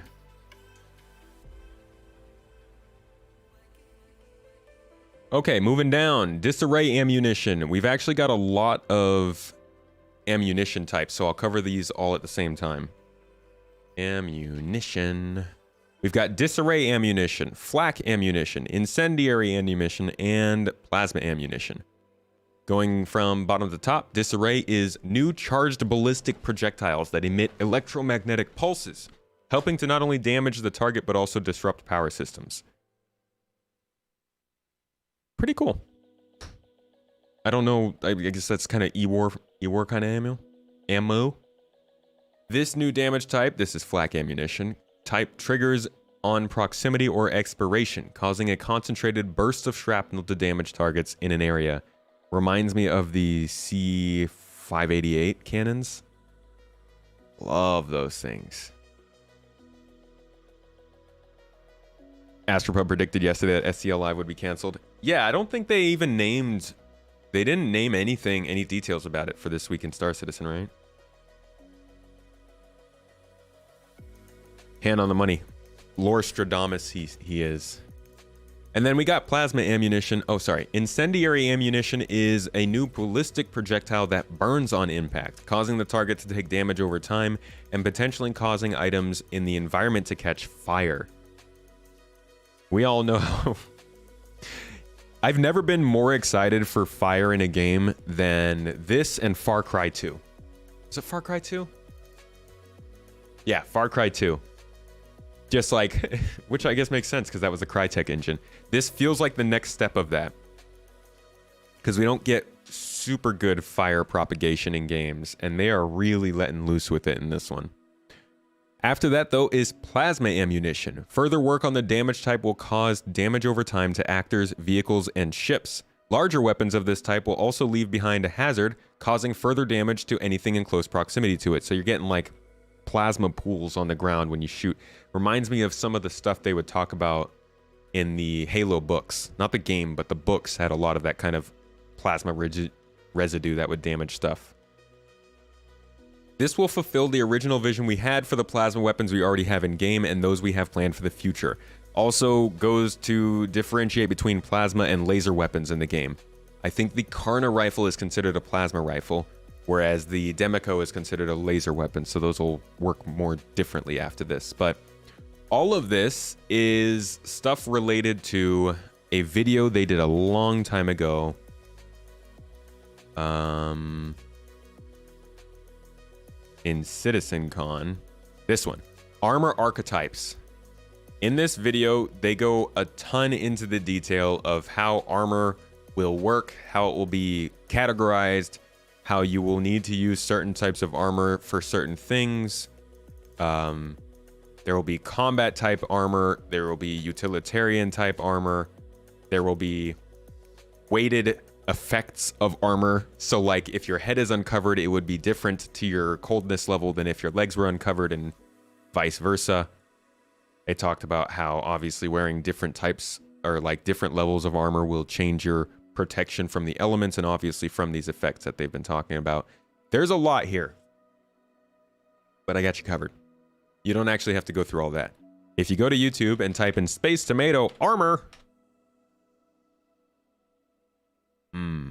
it is not the first video that pops up. Ah, that's awkward. Here it is. This one. The future of FPS armor is a video I made to kind of summarize that whole thing, and it goes a bit into how damage types will work with certain types of armor in the future. You don't have to watch it now, but if you wanted to bookmark it or anything, it's an older video, but I think it still checks out. Besides these ammunitions, though, we've also got Duster faction outfits. We've been hearing about that on monthly reports. That's just a new faction. Entity properties plugin. What is this? Tell me more. Mad Max game has very good fire particles. Oh yeah, there's some games that get fire looking really good. But in terms of propagation, I feel like we should be further. No? Lighting stuff on fire in any Far Cry title is so therapeutic. Really is. Thank you for the bits, Alex. Appreciate you. So Entity Properties plugin is improving the entity property handling to easily adjust properties for multiple entities. Could they not use those words anymore? At the same time, decreasing iteration time for designers. This is a major upgrade to the old way of handling the entity properties. They did it again, which was pretty limited and hard to extend. So this is kind of an internal tool that they're building for themselves. After that, though, is freight elevators, which is not an internal tool. Freight elevators are freaking huge, super important, and the work is going out until December. So we got plenty more work planned for this. The cargo refactor for this year, oh man, I really hope it comes in this year. That's going to be impeccably disappointing if they drop the Hull C without a cargo refactor. But what freight elevators are meant to do are be a big part of how you load cargo into your ship. So right now, all you have to do is click a button and the cargo goes immediately to your ship. But in the future, and this is what they've been gearing towards with certain changes with the inventory and the physicalization of cargo, we're going to have all of these things to care about. How long are you going to be able to, or how long do you need to load the cargo for? How many people do you need to load that cargo? How much is that going to cost to hire them? How much of each type of cargo do you have? All of these sorts of details are going to go into that cargo hauling gameplay loop and differentiate between somebody who just wants to throw a couple of packages on their ship and not really care about the margins, and somebody who is looking to make every possible cent when they run their route. So that's a big part of expanding the cargo hauling gameplay, and freight elevators are part of that, as they are the way that we will get that cargo from the station. So the feature reads, implementation of systems and content for players to physically load and unload cargo to and from their ships by conveying cargo to and from hangars, landing pads, garages, and docking collars. The only thing that we've actually seen from this so far is right here. This is the first in-game sign of this change. You can see that with the Hull C coming in, they do plan on having cargo transfer timers. We don't know if this is going to translate to ships that are in hangars or on landing pads. Are these timers coming in 3.20 for all ships? just because the hull C has to be disconnected from the station. We don't really know. But the idea is that freight elevators will require you to wait for your cargo to be put onto your ship. And that's all we really know. That's why everybody is looking at the new update for 3.20 and saying, oh, cool, the hull C is on there. But like, does that mean that the hull C is actually going to be the hull C, or is it just going to be a ship that we can trade cargo with, you know? This is a big deal that I do hope that they can clarify for us in the next month or so. But maybe this is something that they're just not going to know until 3.20 is ready to go. And they finally realize that, okay, now we can confirm this. That's how some features be. Good morning, Goslau. Yeah, we got a good crew today. We're going over features. People like features.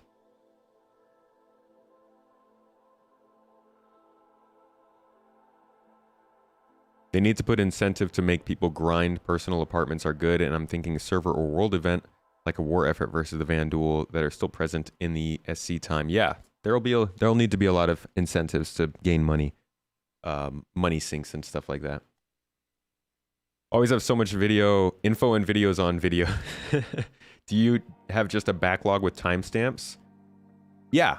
So every single time a video comes out from Star Citizen, and now also from Starfield, and really from any other video or game that we decide to cover, we download the videos. Mrs. Tomato puts it on her poor MacBook that can't handle all these videos anymore. Like, the computer chugs at this point. She cuts all of them up. We name them appropriately for what they stand for so that I can just pull them up and search them whenever I need. And that's how we make our videos. Would it be good to upgrade the C2 to a Liberator and fly with the Liberator and the Vulture as a backpack? It'd certainly be a cool combo. I don't know if it'd be a good upgrade, though. Would like to see an expansion on organizational content. They should make an emblem creation feature, much like BF4 had.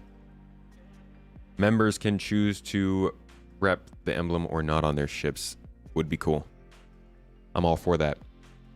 Frontier clothing is another feature that's being worked on by probably the character art team.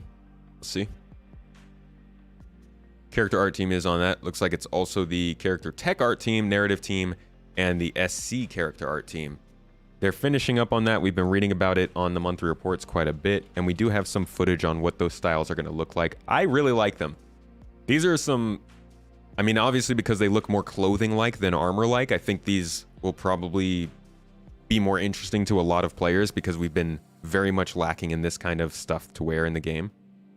But it's some good stuff. I like the way they've designed it. I like the layering.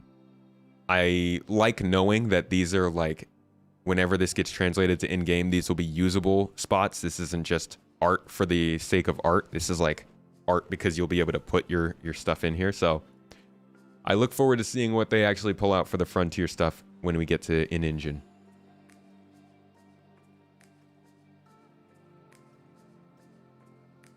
Am I going to join you guys for this, or would you like me to set up those for one of your future streams? Join you for... Oh, the salvage bounty hunting. I probably am not going to be in it today. I might drop by and say hey, though, before you guys get started. But I'll definitely jump in for... Actually, yeah, if you're doing it tomorrow, we were talking about doing Jumptown tomorrow, but, like, let's figure something out. Actually, yeah, let's run some Jumptown tomorrow, Frenchie, if you want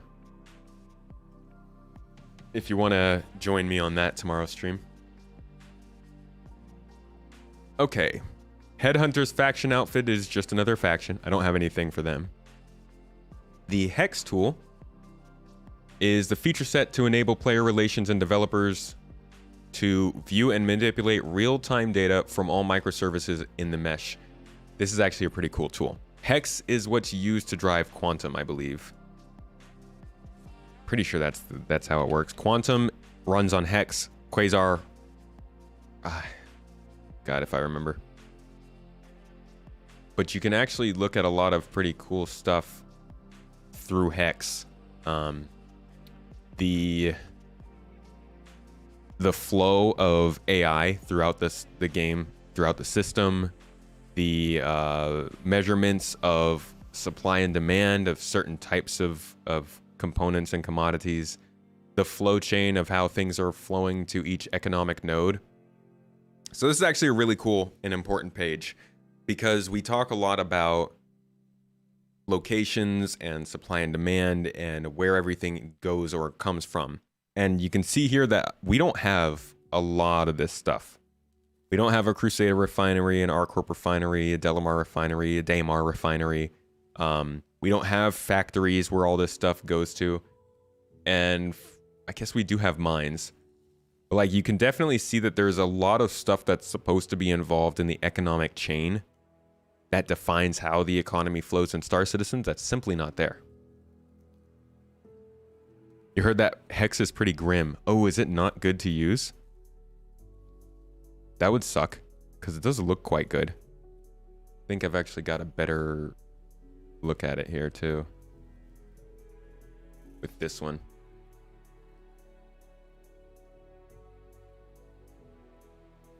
So you can see whenever they use it. Up here in the corner it says Hex in that top left-hand corner.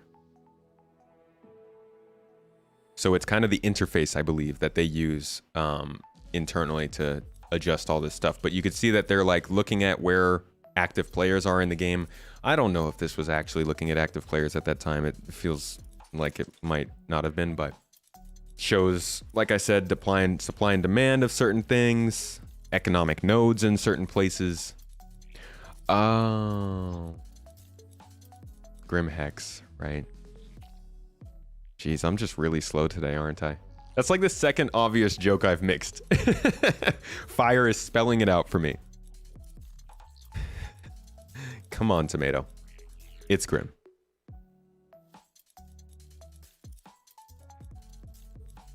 This isn't the new star map. No, this is the internal tool called Hex that they use to view quantum and the simulation. So as you can see right here, they are simulating it. They're currently using 1,000 quanta, 0 pirates, and 0 security. And they're using Hex to basically be able to track what these AI are doing. Are they buying in certain places, selling certain things at certain places? Are they mining? Are they collecting? All that kind of stuff is... Oh. Yo, Gozlaw. Gozlaw over here gifting out 10 subs into the chat. 10 members, I'm sorry, into YouTube. Getting a whole bunch of people exclusive video opportunities. Go ahead and check that out on the main page if you just got a membership. Thank you, Gozlaw. Really appreciate that support. And thanks for subbing yourself. 14 months now. I love that Twitch is using like almost the exact same interface for these kinds of things now. So that's Hex. We don't really care much about it because it's an internal tool, but I do think that Hex being completed could mean that Quantum, the economy simulation, might be going further and further along. We'll just have to see. Next up is the map and radar system rework. Oh boy. Just talking about Gozlaw? Talking about how he's a homie? Just dropping memberships like it was a Saturday? But on a Friday. Map and system rework is going through the graphics team, Squadron 42 feature team, Squadron UI team, UI feature team, UI tech team, vehicle feature team, and vehicle FX teams. This is another big one. This is a huge one. I actually made a video on this earlier this year. I said this is the worst feature in Star Citizen, and it absolutely needs to be fixed. Like, above all else, this is the most annoying feature in this game. It ruins almost every game session in some way. It's not game breaking, but I don't think you can not have to deal with this problem when you're playing Star Citizen. We have a couple of concept images of what the new star map could look like, but they have been so quiet. They have been so careful not to give us anything on the star map. I'm guessing because they just want to make a big deal out of it. They've been polishing it and building in things like space dust and gas clouds. Like, the actual design of it is pretty much good to go. At this point, they're really just adding the extra bits on top and probably fixing some of the functionality. I think this is something that is going to be tested pretty heavily in Squadron 42 before we see it in Star Citizen, but here are a couple of concepts of the kind of thing, that they're going for. Okay, the picture's not showing up. Cool. How about this one? Oh God, Windows, thank you. So here is kind of a ship radar version of it. You can see that it's got more kind of send. Gives me the feeling that maybe that's data transfer kind of opportunity. Got a search bar, bookmarks, waypoints, descriptions, the ability to zoom in and out from the galaxy to the star system view, filters up here. Again, this is a concept, so this isn't exactly what we're going to see in game, but I do think this is driving their ideas. And we can see this replicated across a few different concept images. Same kind of stuff, different sort of display. This looks more like a table display. We have a couple of those in the game, but same info. Waypoints, descriptions, bookmarks, the ability to zoom in and out, send, cancel, center, search, filter, bookmarks, routes, all the things. And this is what we need in Star Citizen, because right now, trying to navigate from planet to planet can be a pain.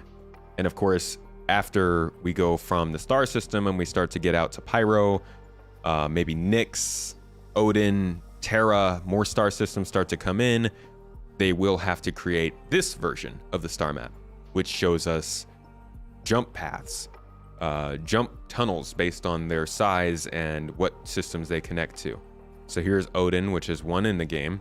Here's Nyx, which actually is probably the third system we'll get. And then Stanton would be somewhere out here. So these are all concepts of the things that we should expect. The star map itself is meant to be both a map that you use to quantum travel and also a local position map. So you can, so you would be able to zoom all the way into like the area next to the UGF you're at and see the different ships that are landed at that UGF and see the players running around those ships and see the pirates flying in on their ship in that area. All of that is meant to be hosted in the same map system once this is complete, which is part of, I think, what's taken so long. This also includes the interior map, which is essentially just taking the ship models they already have in game and applying a different shader to them so that they just look different. And I think what it sounds like they're trying to do with this system is, while this will work with ships because we know what the inside of ships look like, when it comes to things like caves, you might actually be able to scan to figure out this stuff, to get that wireframe vision of the cave. I don't know if that's for sure, but I'll show you guys where I'm getting that idea.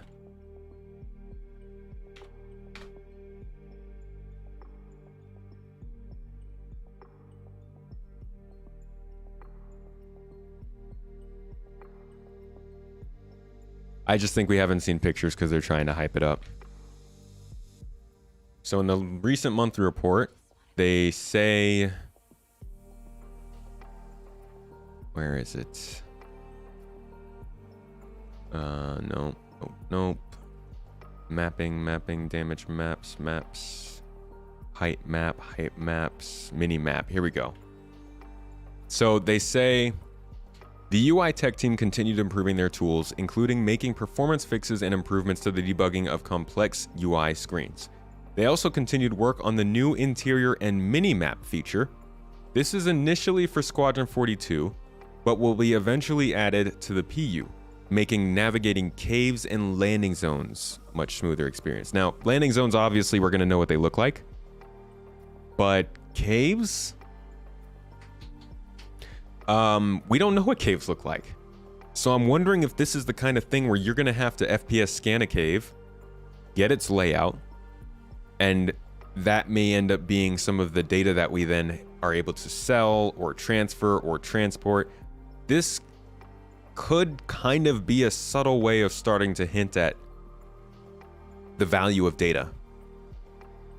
I don't know. We'll have to wait and see what else they say about it. But scanning caves would be a pretty obvious way, I think, to make some money doing exploration. So I hope that's the direction they're heading with that. And I hope they've got that kind of worked into the map system that they're building out. But yeah, map and radar system rework is a big one. It says work is finishing up here in June, which probably means they're really going to run it through its paces in Squadron and try to get it to us by 4.0. Who knows when that's coming, though. They should let us map and sell those data to other players. Yeah, I think that's the plan. They said it was intended to be systemics. What do you mean by that?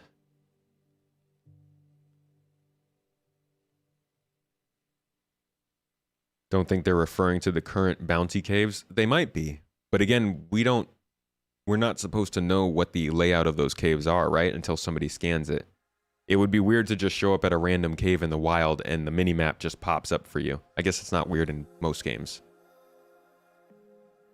But for a sim, I think that would be kind of weird.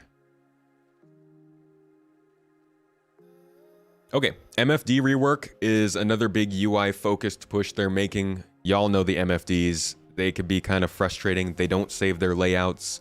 They don't give you all the information you need. And worst of all, they're not super customizable. Excuse me. So what they're doing for the MFD layout right now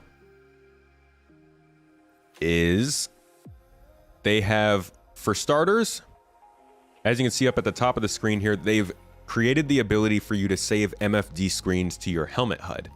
So instead of having to look down at the screens, they're going to let you pin certain things up on your helmet so it's always in your vision, which will be really nice. That's a big part of the MFD rework.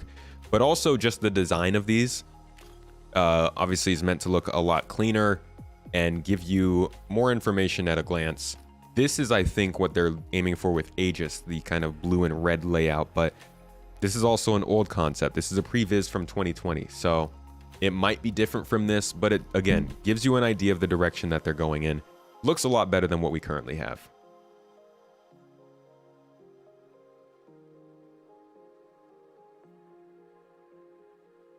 Work on any internal and external layout and structure. I see. Jiraj, how you doing? To be able to sell to other players, we need a reputation system so you can trust the info will be accurate. There's reputation again. This could be valuable, especially if you have a mission with high risk. You could trade with a player for said info and have a one-up on the mission, possibly making it easier. That's the freaking dream. That's like 80% of why I was drawn to Star Citizen. The idea that not only could you go out of your way to better prepare for something and make a really obvious difference in how you run that mission, bringing a VTOL ship, bringing a helmet, which I'm pretty bad at, or knowing the layout of a cave that you're trying to assault. Better yet, turning off a comm array before you do a mission so you know it doesn't get you in the back. Like those kinds of things, those little things that make all the gameplay different are awesome.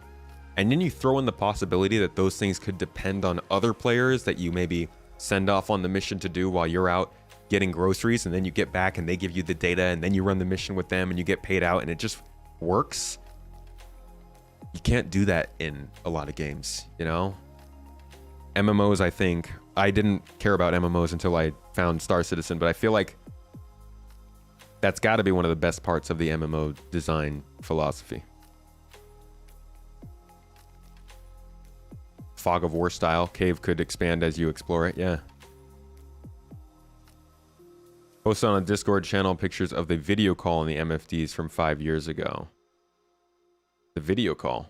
Like the render to texture stuff they do.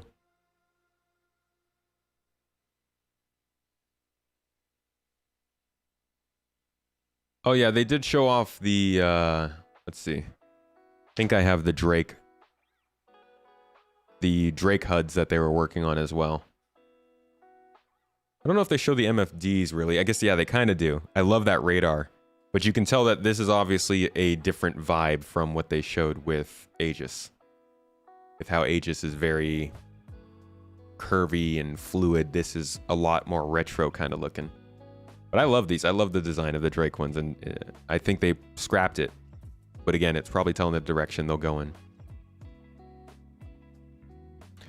They just need to make sure it's not overcomplicated. I mean, first is going to be drawing the line as to what overcomplicated is. Some people want heavy sim elements in this game. Some people want it to be more casual. So it depends on what exactly that means. Never stop with the reputation system. Frenchie, I'm right there with you, dude. When they introduced reputation, I thought it was going to change this game. And it just didn't move very fast, like many things.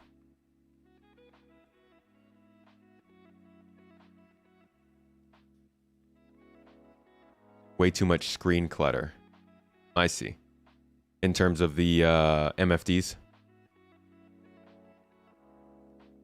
Always thought you just have major cities and post mapped and that's it. Then you have to do missions to get the other locations mapped. Yeah, or could sell coordinates. That's how I think, I'm hoping they do it as well, Evo. But who knows? Yeah, agreed. The HUD can't be too complicated. They actually acknowledged. Let me see if I have the clip here. Yeah, so they actually acknowledged that this HUD is something that they wanted to have in game, but they've already scrapped it. By the time we saw this, they already scrapped this HUD because they felt it was too busy. So I think they caught on to kind of what you're getting at there. Yo, Pedro, dropping 5 memberships on the chat from YouTube. That is enough to push us over the edge and get a giveaway started over on YouTube.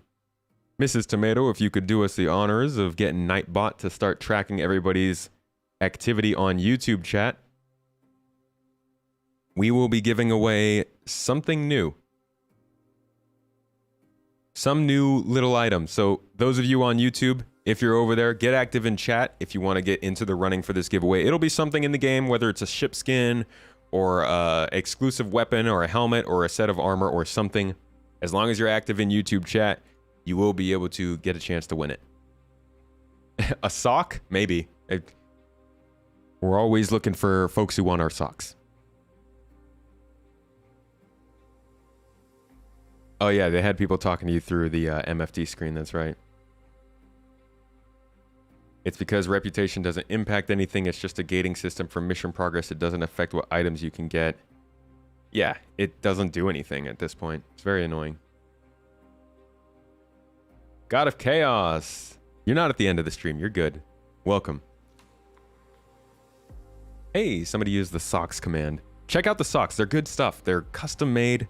We spent a lot of time on the design. They squeeze your toes, it feels real nice. And they also say my toes on it, in case, you know, forget where your toes are. Or other people forget where your toes are. All right, moving forward, we got the Mission Manager app. This is what I actually thought they were going to go over during Inside Star Citizen this week. But instead they just went over missions. Alongside converting to building blocks, this feature includes an updated UI in support of the dynamic mission system. Also includes the ability for players to see the reputational requirements of mission content. Here's your reputation, Frenchie. Interestingly, there are a lot of little reworks going on with the MobyGlass. You've got the actual MobyGlass rework that they're still working on here. You've got the tracking app. You've got the Hangar Manager app. What else is there? Just typed in PP. You've got... Is that it? I feel like there was another one. But yeah, there's a few apps that are currently being reworked for the MobyGlass. And I've got some footage of it here. We can actually see what the Mission Manager, Contract Manager app looks like. At least in Squadron. I think it'll look a little bit different for us in Star Citizen. But what we see here should be pretty similar to whatever we're going to get as the MobyGlass in Star Citizen. Hair management app. Yeah, there's a hair management app as well. Hair management. There's an app that tells you when you need to go to the bathroom.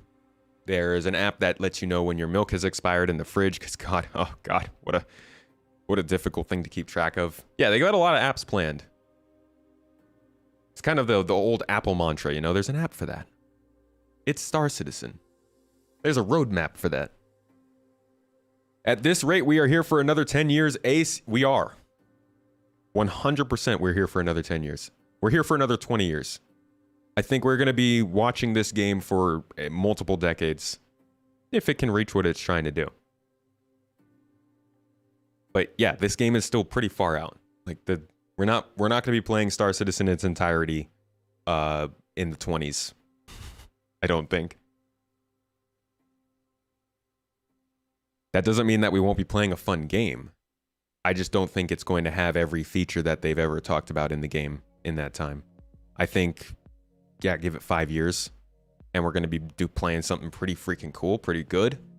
Obviously, with a lot of the stuff that's finishing up, missions, AI, economy, base building, it's not finishing up.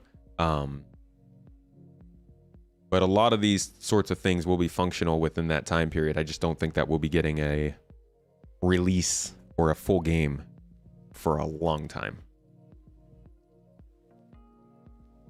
You're hoping CitizenCon will be loaded with tons of reveals, including leading us to Pyro 2024.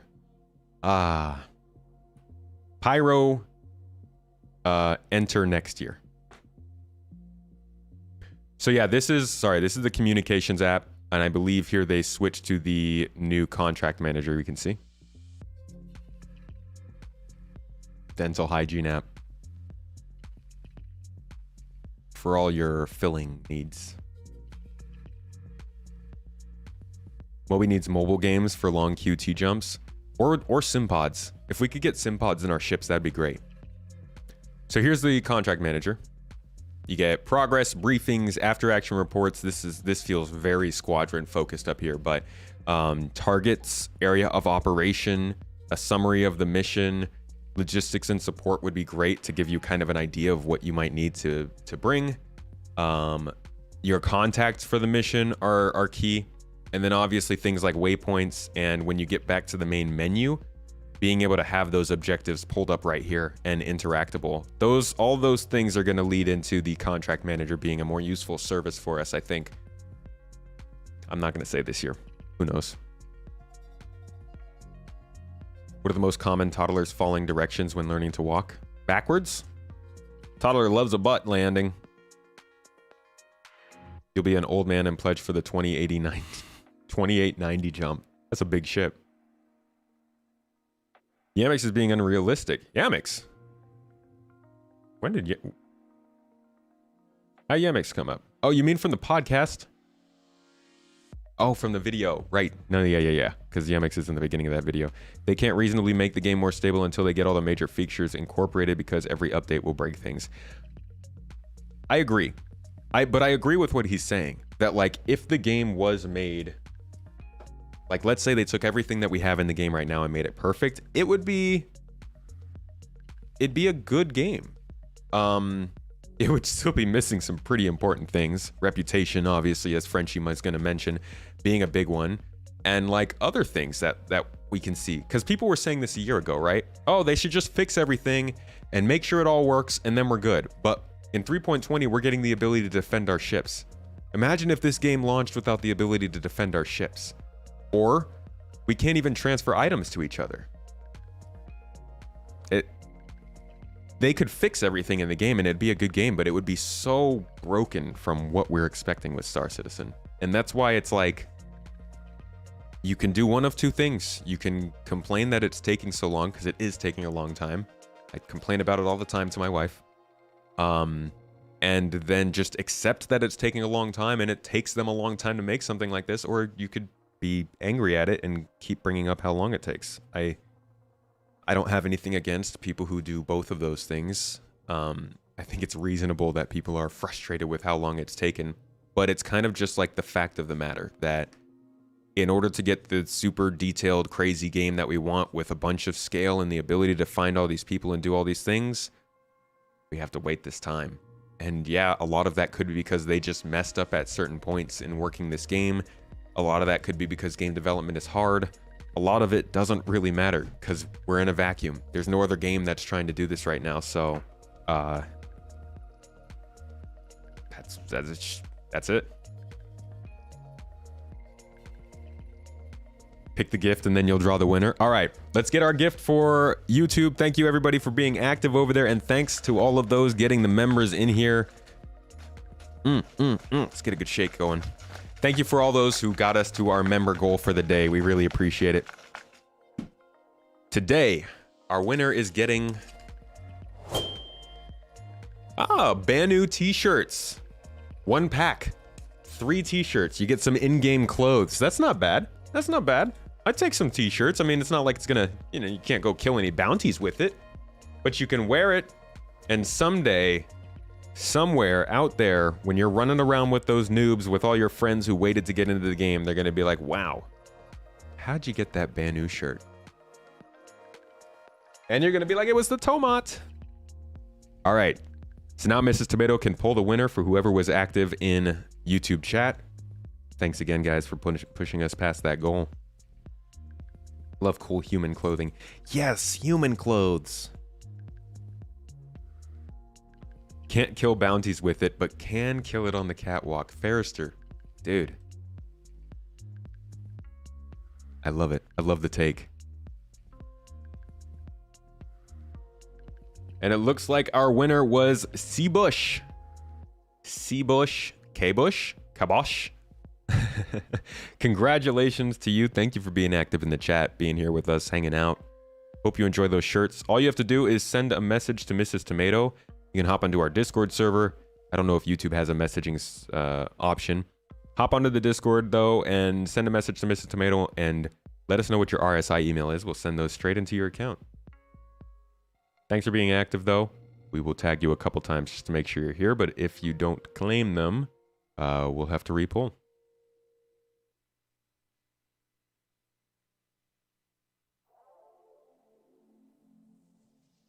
Where was I? I missed a bunch of chat. If the game is just too far ahead of its time and the tech just not there yet, I think when they first set out to do this, like when they redid their vision in 2015, I don't think the tech was there for this yet.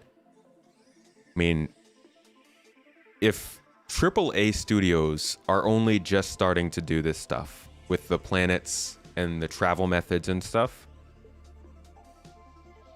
now it could be because it was too much of a risk for a AAA studio, but I do think that in the last 10 years, we really only just figured out how to do this kind of stuff and do it well.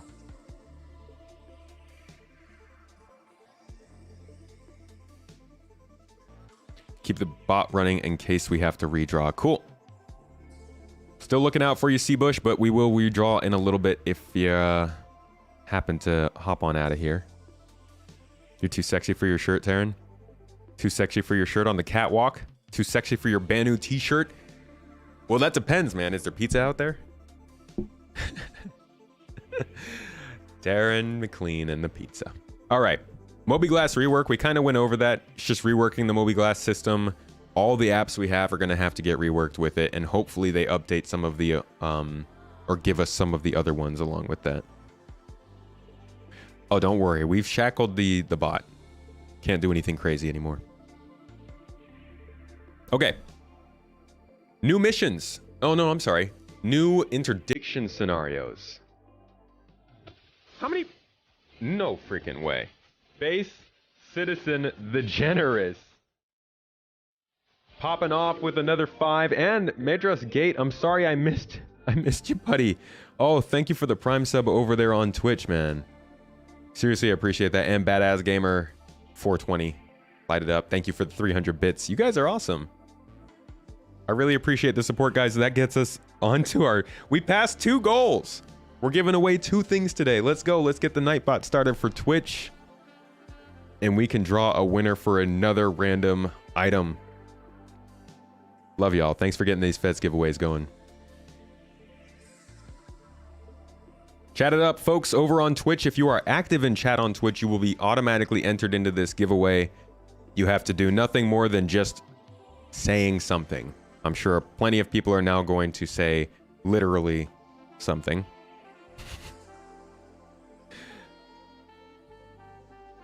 But if you're a real one, you'll type in toes. Eh? Taryn, thank you for the 100 bits going towards pizza. He just says, you know what this is for, tomato.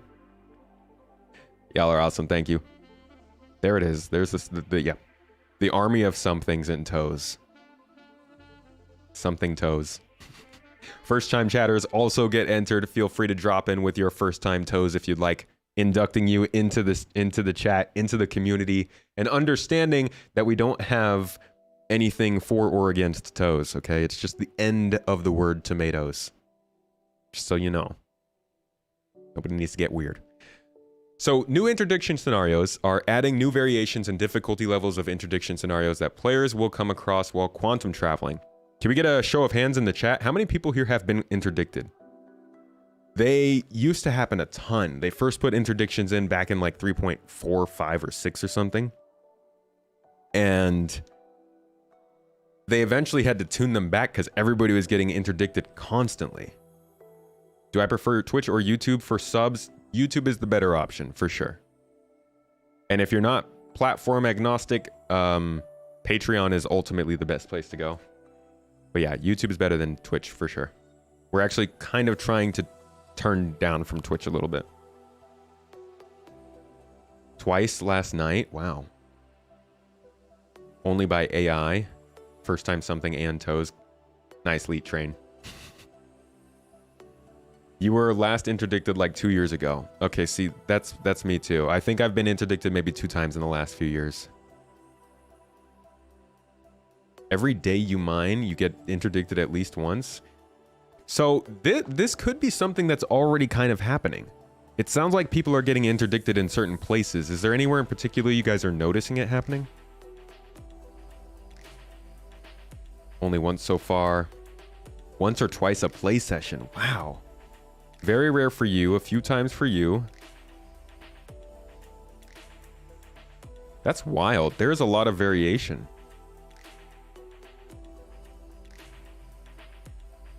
Oh, Grumulus, thank you. Appreciate that. Honestly, whatever is easiest for you, but thank you. AI happens every now and then. Been interdicted twice in 319.1. OnlyFans and Fansly account. You haven't found him yet, Reese? Never got interdicted by a player. Not a player, yeah. But it sounds like a lot of you are getting interdicted around Hurston, Port Olisar, warping into different planets. That's very interesting. Okay, so they're looking to diversify the way interdictions happen. But we haven't really heard much about this. This could actually be one of the smaller updates that we don't get a ISC feature on. But there's still plenty of work going on with it towards the end of the year. So we'll see if this is like a 3.20 kind of thing or if it's going to happen later. But y'all over on Twitch have had enough time. Let's go ahead and roll our prize for the sub goal this day. Thank you so much again for supporting us and getting us there. Our winner on Twitch is going to be getting... Oh, a new helmet. The Paladin Singularity helmet. I can pull that one up real quick.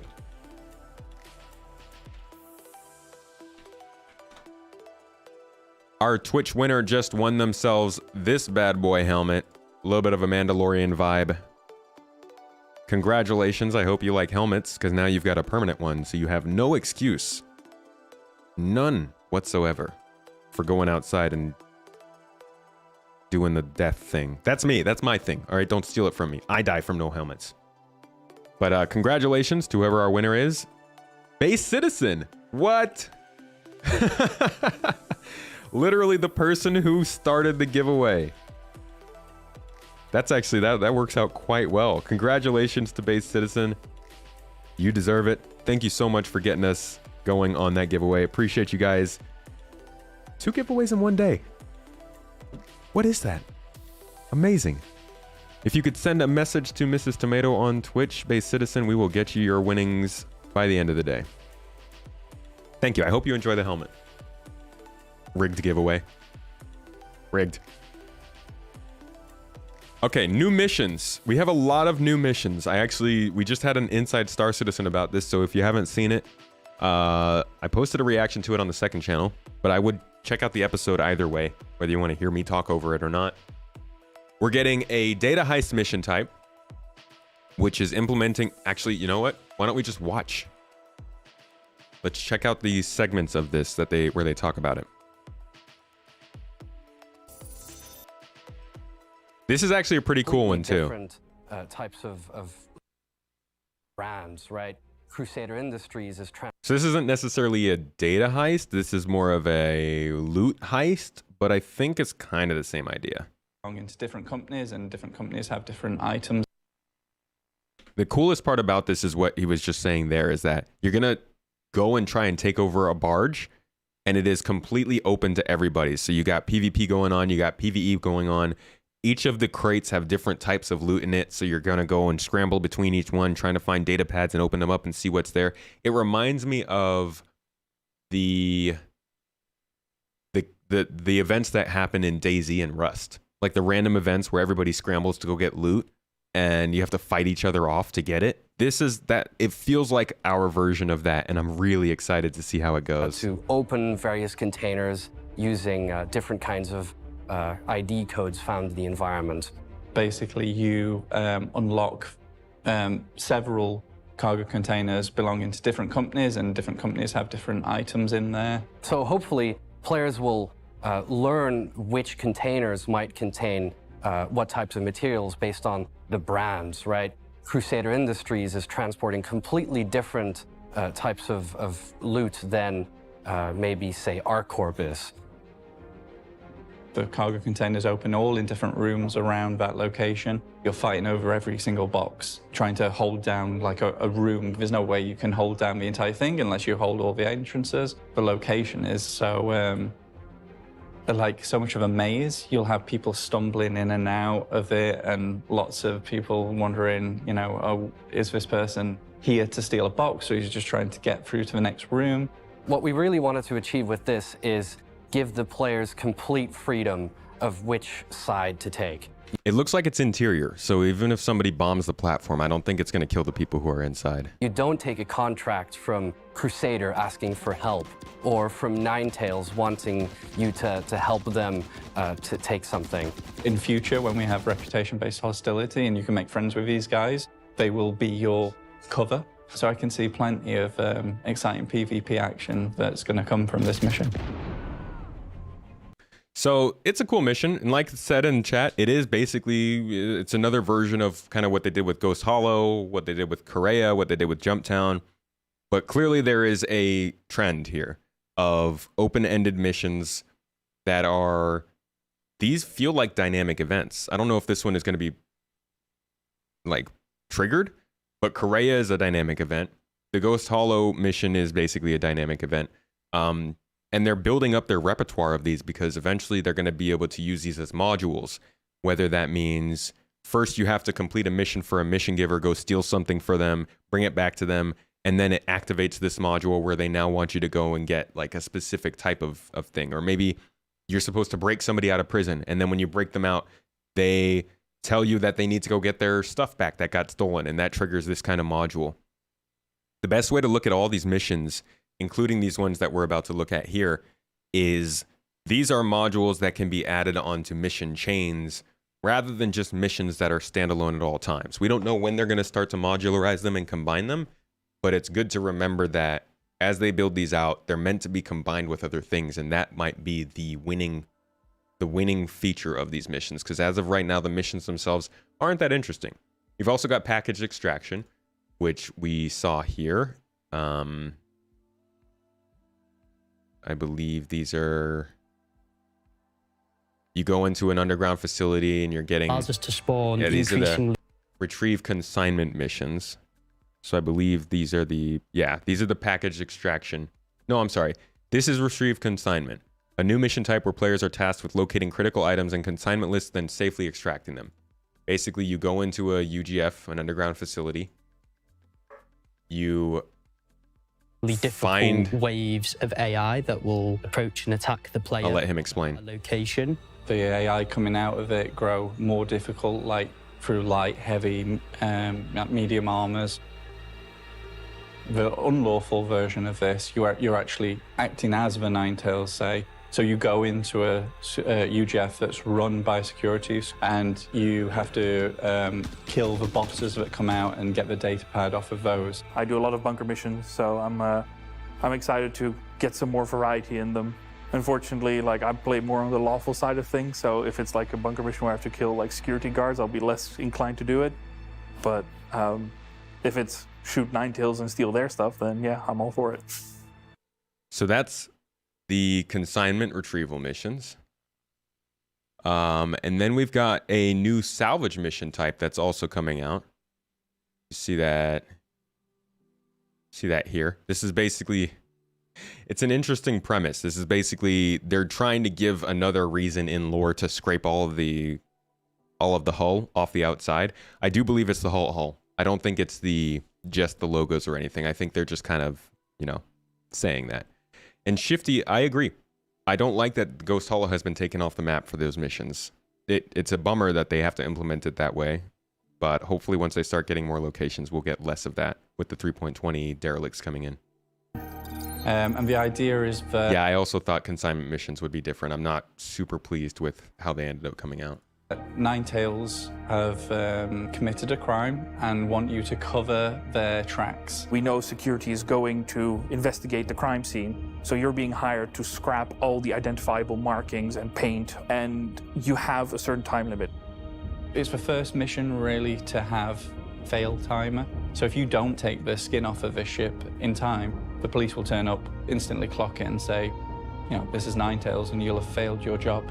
See, what I want to know is if you've taken all the skin off the ship, but you're still inside the ship getting components and drugs and stuff, are the security still going to attack you, or are they going to know that the skin is gone and be like, oh, this is just some random wreck they're salvaging. We'll pass by. Because that's kind of important too. You fail the mission, you don't get paid, you have nothing to show for it. However, if you do successfully manage to completely wipe the ship clean, then you get paid because you rendered them service, which is also going to tie in with reputation, which the current contracts don't implement yet. If you Shout out to Frenchie. do want to get greedy, you can still get greedy. You can still start taking parts off. That isn't part of the mission. You can still go aboard, and there's probably going to be, really valuable things aboard. What I like about this mission is that it's a bit of a precursor to how we want to start evolving the salvage missions as we go. Currently, salvage missions don't have reputation tied into them. You just buy the contract and you're done. But this is going to start our work towards having more reputation scopes. You're actually going to have rewards coming in with finishing these missions. There's actually going to be a reason for doing these in the long run. All right, it looks like on YouTube we'll be needing to redraw our winner. So if you guys want to get active in YouTube, I think it should still be tracking and know if you were active. But if you just want to make sure, go ahead and call me a scam in YouTube chat. Just to make sure it knows you're there. One of the things we'd noticed is that even though they're salvage missions, now that you can take cargo off and weapons off, people are actually leaving the skin. They weren't using the salvage beams as we imagined they would. So it's been nice that we can actually make that part of the mission. We can make the feature the mission critical aspect. Okay, this is actually, I don't know if this was on the list, but this is a new mission type that's coming in. Basically, they're just adding more of the Crusader missions that we have across the planet so that they're not always on the same place.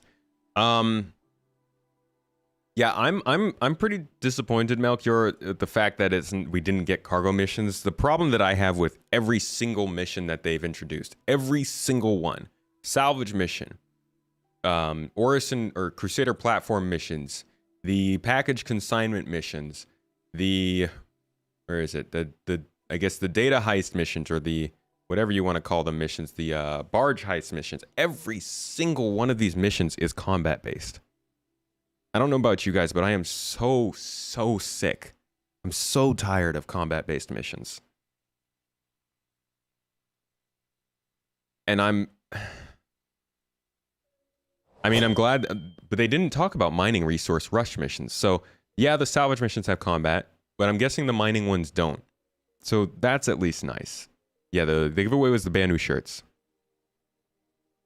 And these missions say various large clusters of asteroids around Stanton are being sold off by several organizations. For a fee, civilians are given access to these spatial mining claims and allowed to mine until the cluster is depleted, drawing many mining crews and occasionally pirates to these hotspots. So yeah, it's a mining mission. But look at how many missions we're getting, and just nothing cargo related. I mean, package extraction is kind of cargo related in that you're getting cargo, but it's dependent on combat. And I really think we need more missions where you're not forcing players into combat, you know?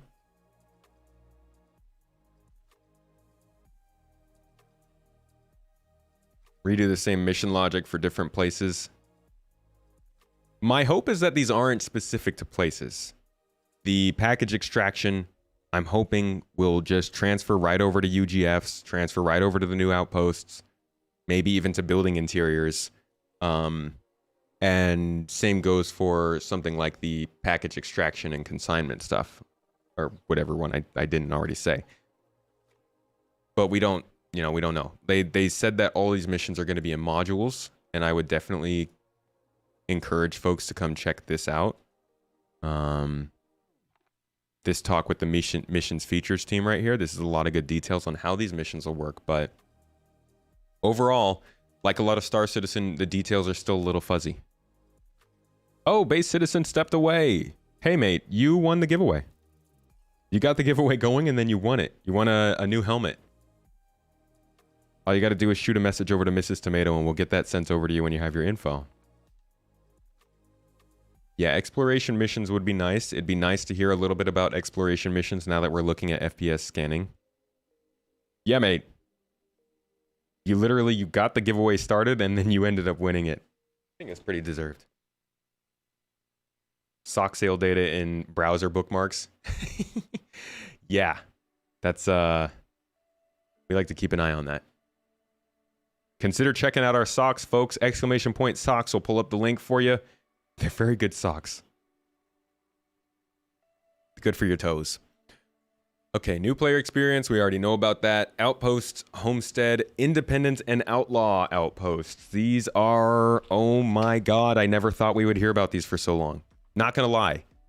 We first started hearing about these outposts. Oh, geez. I want to say 2019?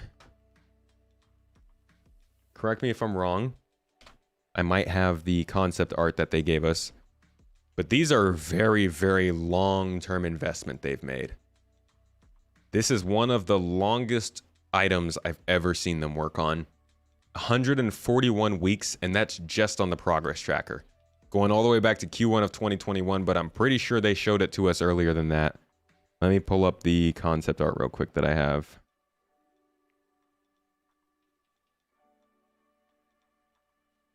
Yeah, it goes back. I've got 21 right now at the earliest.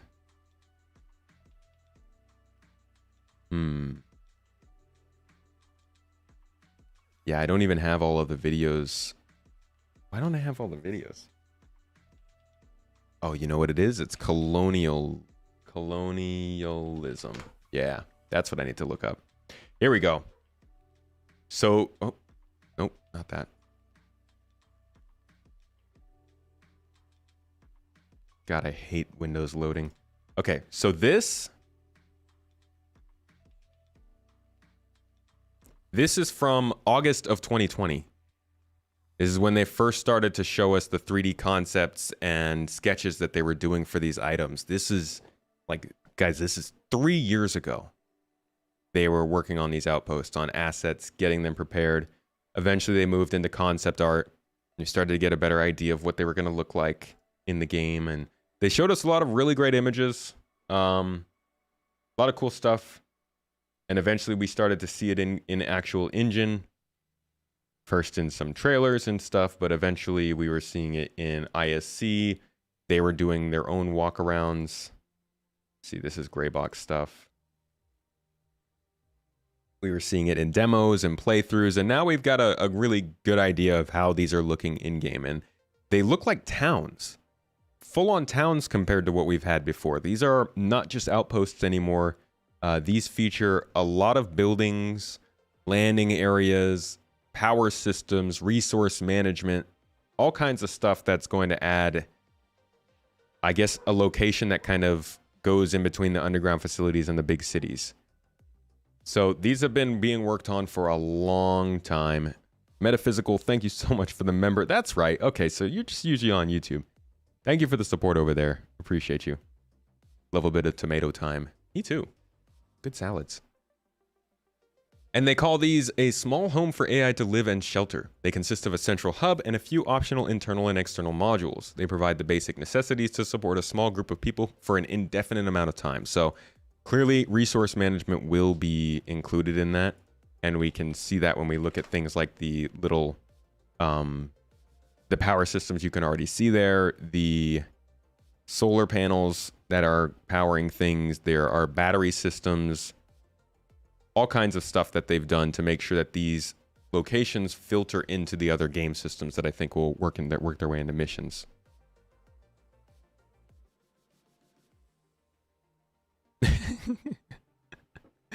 See? People think I have a feet thing because we got so many toes around. Pyro will bring more exploration missions, hopefully. Hopefully. Yeah, I can't wait for these kinds of things. Do I own any of the land contracts? No, I didn't. What is the vision of Star Citizen from the player perspective? Kind of like an open-ended, interactive space sim, where you're able to just live in space and work the job you want to work. With or without other players. Did we pull another person for YouTube? For YouTube activity? Mrs. Tomat? Jiraj, Toes Army. It has been ruined. My tomatoes have been ruined. Do we even have all of the... Oh, we don't even have the tomatoes part of tomatoes on YouTube. We got to update the emotes over there so that it's not just literally toes getting spammed constantly.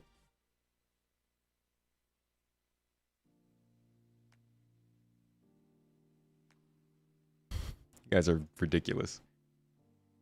All right. Let's see. Where were we? Persistent streaming and server meshing. Oh boy. See, now this is a big one. Squirrel! Good morning. How you doing? What is the running joke about this game ever getting released? Just that it's taken a long time, so people will just say it's never going to come out. They just call them maters. Maters. Okay, so look at how many people are working on server meshing. And to put into perspective how long they've been working on the Outposts, this has only been going on for 132 weeks. Those Outposts were longer than server meshing. Like, holy jeez. What were they doing with them? But anyway, server meshing has depended on a lot of stuff that was in the works before this. It depends on object container streaming. It depends on the actor, what is it called? I can't remember. Different NPC services. There's a lot of stuff that was prerequisite to server meshing. And as you can see, they have this work finishing in July. It's obviously wrong, as server meshing still has plenty of work to go. But they're working on it. They have been working on it for a long time. We've got plenty of information on it, but honestly, I'm not going to drag you guys into that whirlpool. That is a deep and dark one. Hey, Super Mac with the raid over on Twitch. Thank you, buddy. How you doing, man? How's everybody doing? Welcome in. We're doing the little look over of all the features in development right now. Yeah, iCache that got scrapped, turned into entity graph. I love a good Mac attack. The pirates are here. DGS split win. Replication layer win. So we'll kind of skip over server meshing. That's not super important.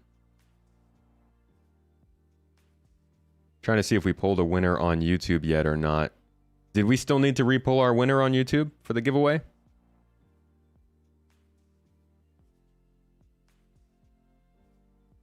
Imagine server meshing doesn't work. That would suck. That would suck. Player interaction experience T2. Visor, HUD, and helmet. What does this say? I actually don't know this one. Builds on the existing heads-up display with a new look and feel. Includes a new equip and remove experience, boot up and power down sequences, and transitions between FPS and ship HUDs. Okay, I can show you that. Excuse me. I can show you that briefly. We do have the transition on camera. On screen, whatever you want to call it. Just gotta find it in my Shifty. Shifty has won the giveaway. Nice. Yo, congratulations, Shifty. You got yourself a couple of shirts. If you want them. I mean, you know, a lot of us like to just go out into space without shirts, so it's up to you. But you're already on the Discord, I think. Shoot over a message to Mrs. Tomato, and she will make sure we get your information, and we'll send that right on over to you when you get the chance. Thanks for being active as always, Shifty. Let's see. Did I get that animation pulled up? I did. So here is a boot up sequence. As you can see, right here, we're sitting with an FPS display. So we've got emissions, FPS scanning up top. We've got the FPS compass going on, mini map in the top left-hand corner, mission objective in the top right-hand corner. And you can see here that the HUD is connecting to the helmet. So it gives you this sort of visceral feel that you're not turning on this, you're not turning off your helmet so much as you're translating it into a new mode. It opens up, the HUD animates out, and the ship HUD animates in. So this is kind of the idea around this whole HUD experience, this visor experience. It's supposed to be much more fluid and look a lot better and have all these cool animations and stuff. We don't know exactly how it's going to work. This is a previs. Obviously, this wasn't actually happening in game, but it could look something like this. We know that this is the HUD that they, I mean, this is basically the HUD they used for that new Quantum Boost, right? If we go to Quantum Boost, basically the same HUD. So they did translate that HUD into game. So I imagine the things like the animations and stuff are also something they would want to do. Sergey, thanks for joining. You like the video? Liking the stream? Getting some features? It's nice to be able to summarize all the crazy stuff they're doing because it's all over the place.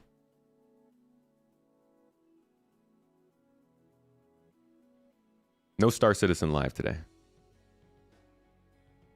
All right, Pyro space stations. These are a new breed and class of space stations that we've seen some previews of. Everybody knows about Ruin Station. Can never hear the end of Ruin Station, let's be honest. But they do have quite a few concepts and ideas that they've had for Pyro space stations. They are creepier. Oh, I hate the way that Windows loads in this stuff. Gosh. They're much more broken down. They are almost entirely derelict. Like, there aren't that many people who are living in the Pyro system, and those who are really eking out an existence in a place that's not very forgiving. So a lot of interesting designs. They've got all kinds of weird things going on in the exterior, cranes and shanty towns and all sorts of custom constructions. So like what you're seeing from the Pyro space stations is going to be quite a bit different than what we're used to. Obviously, there's also the massive Ruin Station, which you can get a good idea of how big it is here by looking at the Javelin sitting over it. Looks tiny. And this is the main landing zone in Pyro. So this is also part of that group of Pyro space stations that's getting work. You can even see here that shantytown I was mentioning. Just a bunch of people living outside in space next to the space station as opposed to inside of it. And I wish, for some reason, I don't have the... There are some concepts for that station that look really cool. But I don't seem to have them here. Oh, Sergey, I didn't mean you needed to like it. I was just asking if you were enjoying it. But thank you. I appreciate that. Yeah, Way of the North, they did scrap that HUD. They're looking to tone it back a little bit. Less busy. Huh. Where are these space stations then? Sometimes I end up losing footage. That's the problem with naming them yourself. Over time, you might name something differently than you did when you saved the clip, and then you could just never find the clip again. Unfortunately, I think it is lost to time.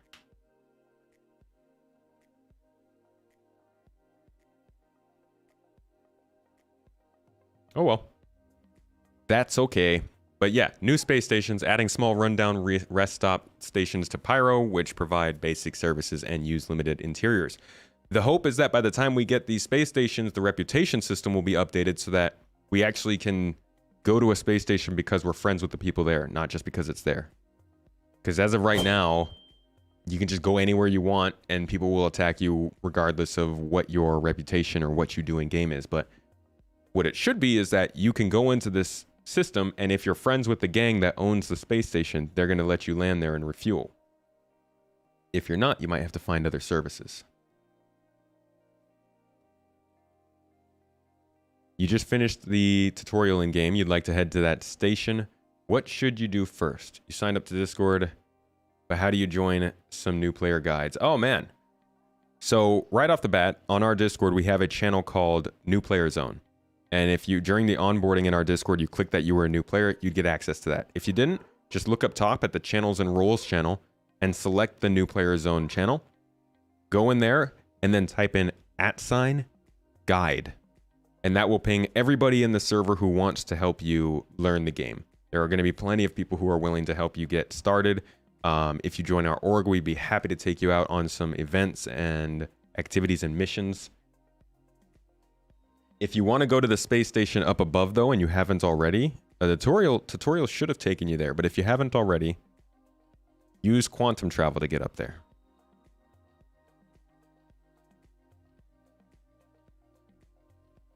Stoner Express, how you doing? Everybody's just on the toes today, huh? What's up, robot? Looking sharp on YouTube. YouTube does us pretty. A man can dream. You think pyro stations will function exactly the same as what we have now. They will just look different. Hope they prove you wrong. Yeah, that would be very disappointing if they function the same way.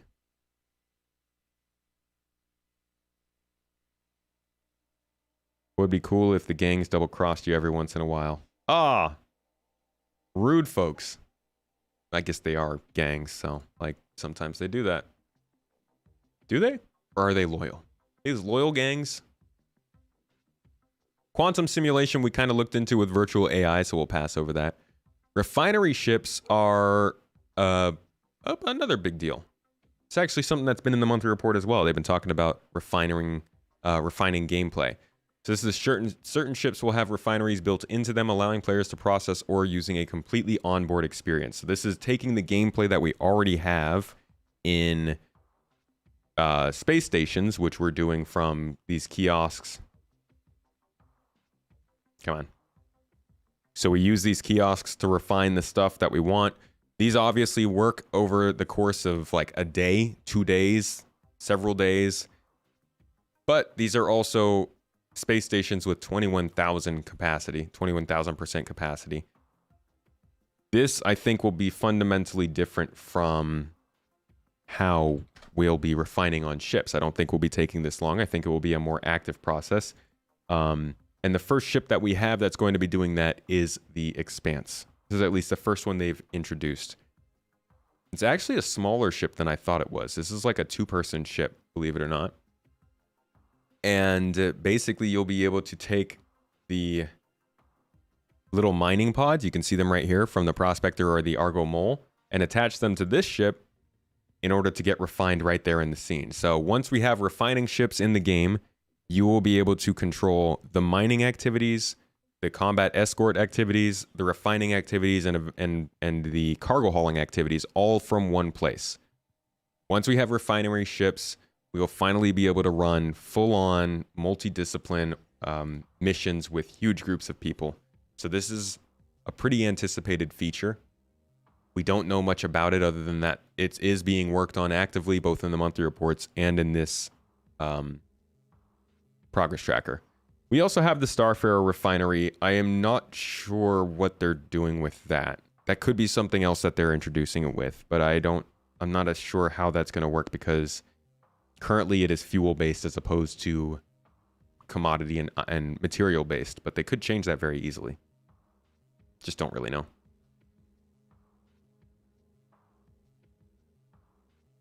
Badass Gamer 420. I'm detecting a bit of a theme in the names, Stoner Express. I dig it. Orion soon? I don't think so. No, I think the Orion is going to wait until we have a much more advanced form of mining. What would be the reasonable time frame for this? For the feature to come into the game? I think it's something we could see by end of year. But we don't... it's hard to know what their focus is right now. They are very, very stuck in on Squadron 42. So I don't know. Who's working on this feature? That's probably one of the more important things. EUPU and narrative teams. So EUPU is not going to be working on much that's Squadron related. So this might not slow down because of that. But EUPU is also working on resource management. So this could be a race between resource management, life support, vehicle munching for salvage, and refining gameplay. Those are 3 huge forms of gameplay. Any one of those things would be great for the game to see this year, but we don't really know which one will be which. Looks like most of them are going until pretty late in the year, so this could be an end of year kind of thing, but we don't know. If you had to put a percentage on the number of staff CIG working on Squadron versus PU, what would you say it is? I don't think I'm a good person to ask that. I don't know how they decide it, to be honest. We know that certain teams are all in on Squadron first. Certain teams are kind of passing work off to Squadron. And certain teams are only working on Star Citizen. I would guess it's something like 60 to 70% of people are on Squadron alone, but I don't have anything really to go off for that. We are going to CitizenCon in person, yes. Me and Mrs. Tomato will be there, dressed as tomatoes, as you'd expect, with our toes, and we're looking forward to it. I'm excited for the map update and the quantum system updates. Resource management, that's the other piece of gameplay that I just mentioned, would be huge to come into the game. For those who don't know, resource management is all about engineering, keeping a ship running. So imagine Among Us combined with FTL, combined with Star Citizen. You are getting in there with the components, you're repairing them, you're fixing them, you're keeping them running, you're changing out their, you're changing the components out themselves and repairing them on workbenches. This is all about both preparing the ship to get running and then keeping it running. That includes putting out fires. That includes getting rid of glitches in the system. It can include cooling components. There's a lot to this. In fact, there is a really good demonstration that they do on video where they show actively that you can land someone on a ship. Somebody can sneak aboard a ship, right? They can go around to certain parts of the ships and rip out the component or rip out the fuse and wipe out power to that entire part of the ship and basically remove the shields. Here, I'll show you guys.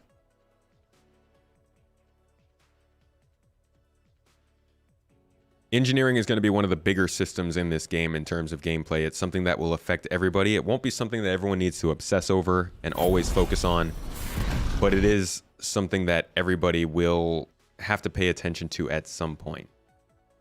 So here you can see this is kind of like the idea of sabotage in the ship without ever having to fire a shot.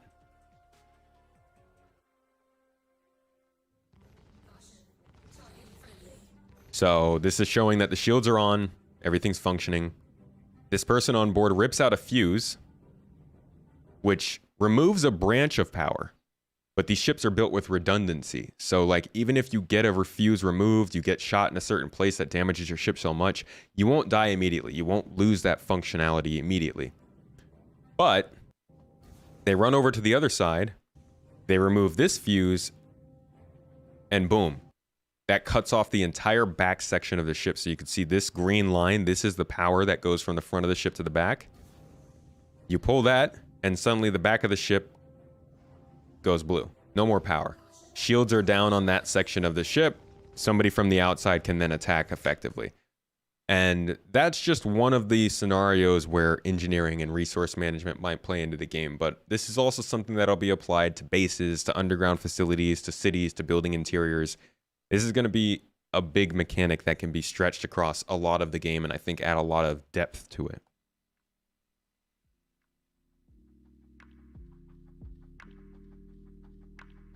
Yeah, outposts and facilities as well.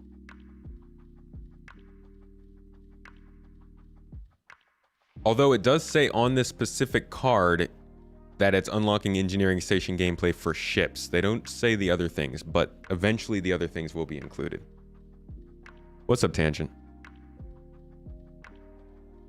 Rough and Ready faction is another faction that we're going to see in Pyro. The RSI Polaris is a very, very loved missile boat. It's incredibly popular for its size and use case. I think it's a pretty niche ship as a giant torpedo boat, but it looks very cool. They've got a lot of the interior modeling done. I don't think it's any white box or gray box stuff. I think this is still kind of layout work and kind of previs and concept work, but you can get the idea of the ship. It has the RSI look to it, at least the new RSI look to it, not the old Bengal look. Big ship, lots of opportunities. It's got a hangar on it. But mainly this is about taking out other capital ships with a bunch of missiles. So it's a rather niche ship. It's a very popular one. People have been waiting a long time for it. And with this ship being in the works, once it's finished, which probably won't be until next year, they can start to move on to things like the RSI Galaxy, which is another big, very useful ship, and the what's it called? Perseus.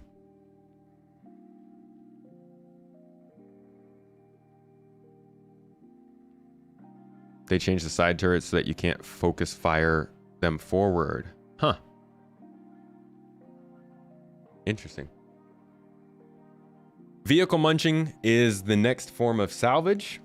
I thought it would be the second form of salvage, but we got component removal first. This will be the ability to actually go in and like literally chomp down on a ship and destroy it.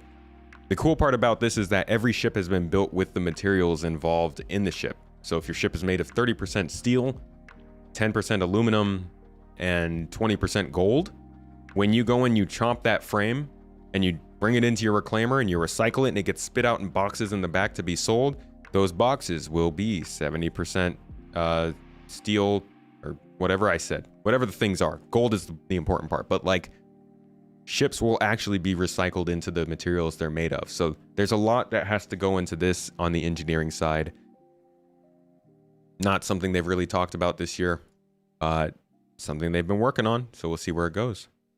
Ship trespass we went over earlier. That is basically the ability to defend your ship if somebody comes on board. It won't tell you they're on board, but you will be able to shoot them no matter what, and you won't get in trouble for it. This is basically meaning that every time you ever do anything with anybody on a ship, you're going to want to be in their party, because they will have the full ability to murder you. Don't get into parties on people's ships that you don't trust. Although, if you do get into a party and then they remove you from the party while you're on the ship, you will be able to get off before they can shoot you, so that's nice. This is not the CIG website, Angla This is made by Shiny Hobo in the chat. This is a community-made, not-for-profit service for this kind of thing. Vultures, I do think they need to fix their website, though. Maybe you're just talking about the rest of their website. It does struggle in some places. Vultures really need a small support group to be very effective. They do, for sure. Sliding is like, I don't think I need to explain that. Squadron 42 vehicle support is basically everything for Squadron 42 vehicles. That's pretty explanatory. Star Words is another internal tool they're working on. Subsumption Editor, again, another tool. Swimming T0 is mainly a Squadron 42 edition as well. Useful, though. Yeah, I can drop the link for this here.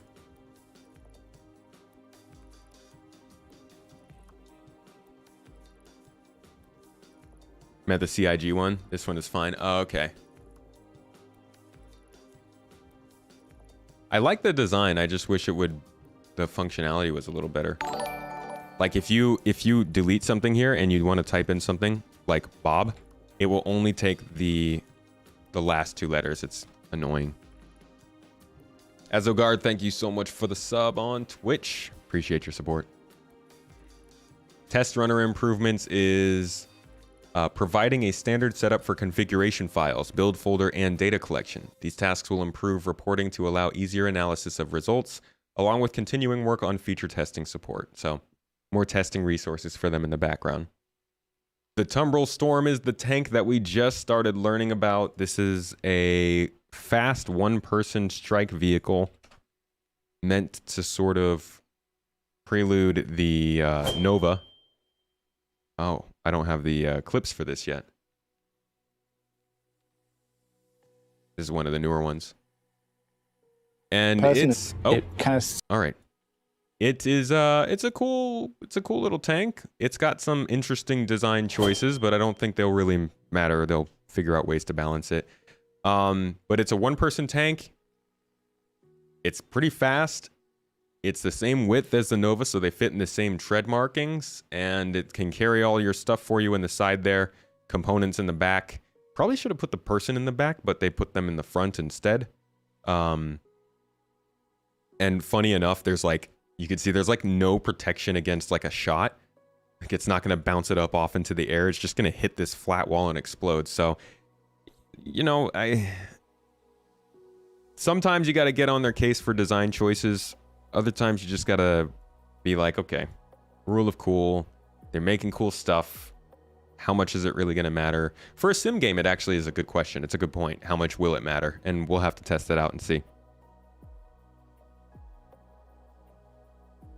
Am I switching back and forth because of the weak info? No, I just like the, I just like clicking into this. I don't actually use it that much. I just click each one whenever it pops up. I guess it does tell me like the team dependencies, but I don't focus too much on that. I think I'm just clicking them out of, what's it called? Habit.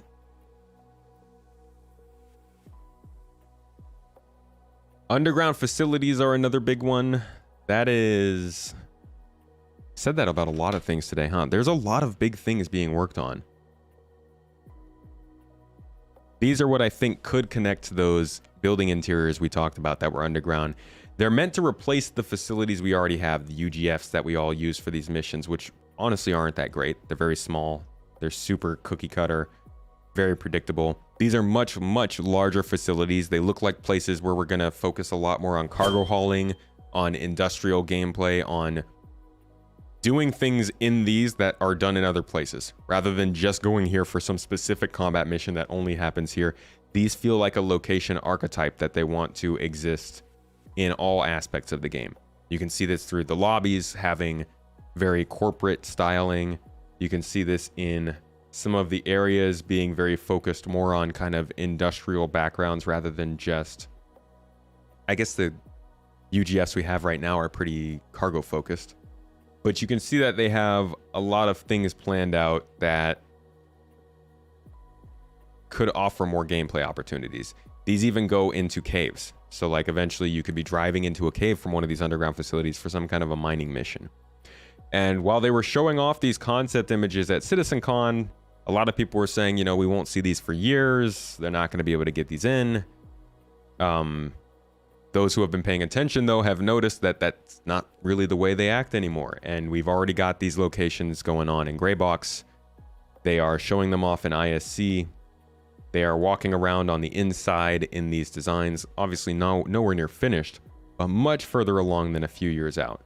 So these are important locations that I think will be more archetypes for gameplay, kind of like the Outposts are, the space stations are, and the cities are. They have work ending in... what is that?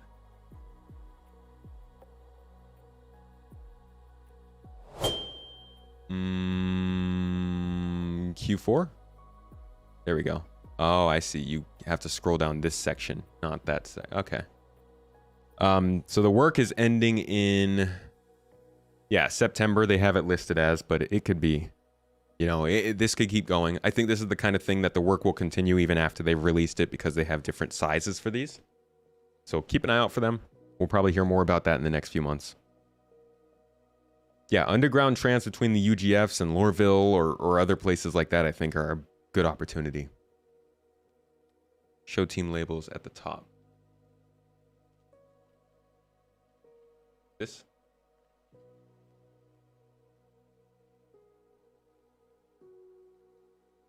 Ah.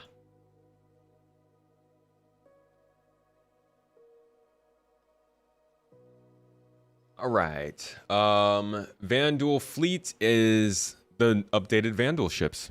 I can show you guys actually what they look like because we don't have them in game yet. Just got to find the video.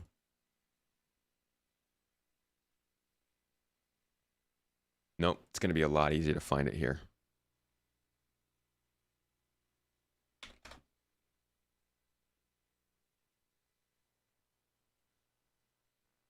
And I'm not going to play the music because that will get me a copyright strike with this video. I'm very well aware of this video.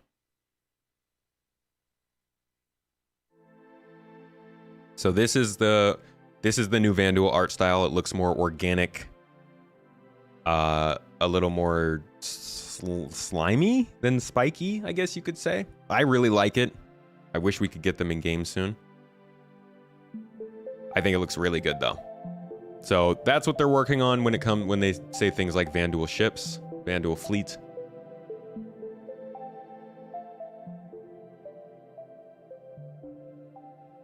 How long before this game has a core loop that is actually friendly to deep and shallow gamers? And how long will it be relevant while other space games come out? They are at critical juncture of finishing a game before another game comes out with more appeal. I don't think they have anything to worry about when it comes to finishing a game that... I don't think they have to worry about a game that's doing what they're doing here. I think there are going to be plenty of other space games that pull people away, but in terms of a game that could replace this, I don't think that's too much of a worry. In terms of having a core loop that is friendly to deep and shallow gamers, I think mining does that. I think as a miner, you could go in and have no idea what you're doing and still make a little bit of money as a beginner, or you could go in and know exactly what you're doing and have the equipment that you want and go to the place that you know where the stuff spawns and have a space station that you know has the highest refinery rates and get a lot of very good money out of mining. So I think mining is the core loop that you're talking about. And then on top of that, when they add refining, you'll be able to mine, refine, and transport and sell all by yourself. So I think that they're already there. It's just the game doesn't have a lot of the other stuff to support that well. New mission locations are always fun, but what you really hope they'll do is make more complex missions for those, not just the standard kill all enemies. Yeah. More complex and also combine them together.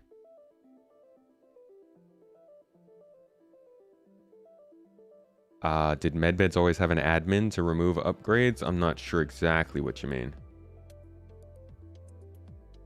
This game will never be finished because that is not their goal. It's a world in progress. Mining is there, true, but what do you do with the money? That's, yeah. So money sinks are the thing that we're missing. There he is!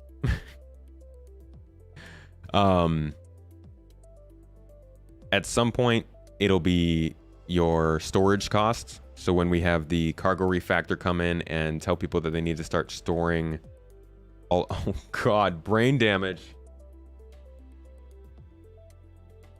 Brain damage just dropped 10 more freaking memberships on the... Dude. Oh, bless up today. Thank you so much, man. Wow.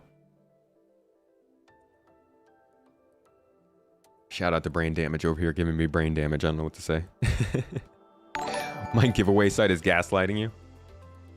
Are you a robot? Yeah, but I think we need money sinks. I think storing your stuff will be a money sink. So let's say you go mining, you get a bunch of stuff, but the rates of the stuff you want to sell drop, so you have to take it to a station and store it there. You'd be paying daily amounts to make sure that stuff is stored until you're ready to sell it at the top of its value. Also, those things could go towards components and upgrades and other mining ships, but I agree with you. We don't have a lot of money to spend money on right now. a lot of things to spend money on right now.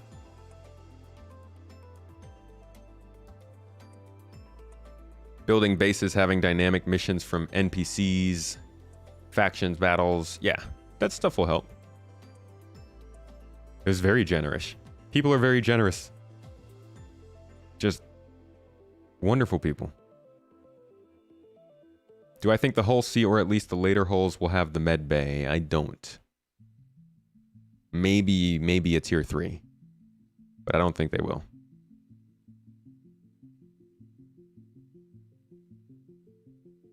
Item insurance, yeah. Ship insurance. Medical insurance, as we saw they're working on right now.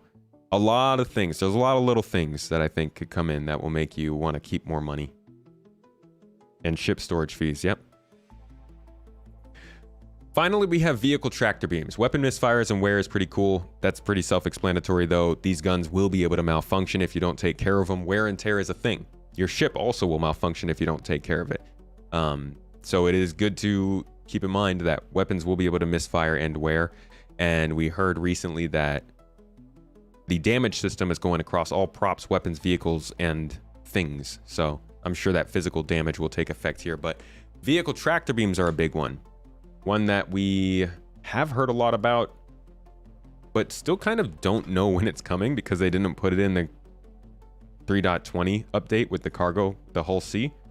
So like we know that these vehicle tractor beams are meant to start working and moving things around, and we even see the SRV in like their demonstrations doing its own thing. But we don't know when they're coming. I really hope it's 3.20. But since they didn't show it with the Hull C, there's just no knowing. So that is another really good feature that will do a lot for the game, but we got to see when it goes on the release view. And then we have a bunch of unannounced vehicles and ships that we don't know about and never will until they're announced and go into the monthly report. But folks, that's it. That is 3 hours of current features in development in Star Citizen. That is what's going on. That's what they're doing. I'm sure there are other things being worked on that aren't even on here, but these are the big ones. And there are a lot of big ones. These are very good features. Just a matter of like, when are they actually coming in? We don't really know that well. We're seeing them sometimes on the monthly reports. A couple of them show up on ISC, but what really matters is when they show up here. So we'll have to keep an eye out for what gets added to this list in the next few months, because I guarantee you folks, this is not all there is. We're going to see some more interesting additions coming in 3.20, and I can't wait. Can't wait. I hope there's economy changes. Crossing my freaking fingers. All of them. Every single finger. Spirit C1 has a tractor beam, yes. Is Star Citizen hard pay to win? No. So we can shoot opponents in the guns to disarm them later on? Probably. At least damage them. Can't wait until your Caterpillar and Cutlass Black get a working tractor beam. Same. The Nomad's going to be so freaking good when it gets a tractor beam.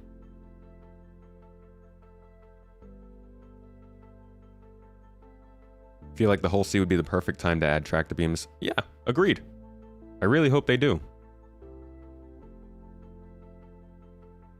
So, we hope for it. Love reading through these with you because you know the history of things so well and can put it up and talk about it. Happy to help. I love having the repository of stuff to be able to show while we're going over this stuff. It helps a lot to be able to have a visual to these kinds of things when you're describing them. Pictures or videos or whatever it might be. All right, folks, I'm going to pass you on over to, let's see, who's on?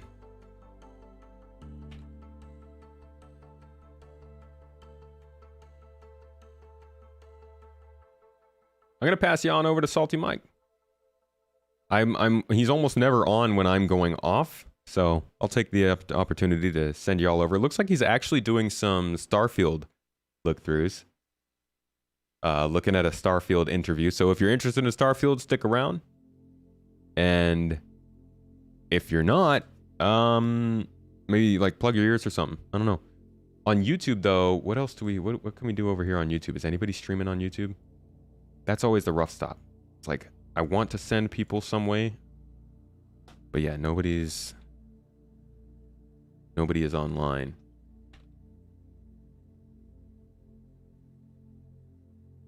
Yeah, so YouTube, guys, sorry as always. It's just going to be one of those boring old exits. Classic boring exits. Thank you again, though, for everybody. Appreciate you. Thanks for the support. Thanks for being here. I hope you enjoyed the programming and got some good information out of it. If you have friends who are interested in what's going on with this development and they don't care to watch a 3-hour video, or they're okay with watching a 3-hour video, send them this way. Maybe they'll enjoy. Leezy B's online. Could raid her next time.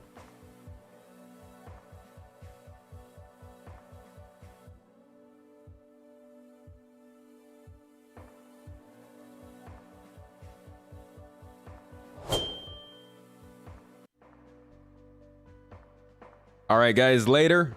I'll catch you all tomorrow for some group gameplay. We'll probably do some jump down or something. Have a good time together in the org. If you want to join us, hop on the Discord. Give me a little ping. And I'll see you all next time. 07s, everybody. Have a good day. Tell someone you love them. Get a hug. Be happy. And until next time, peace out.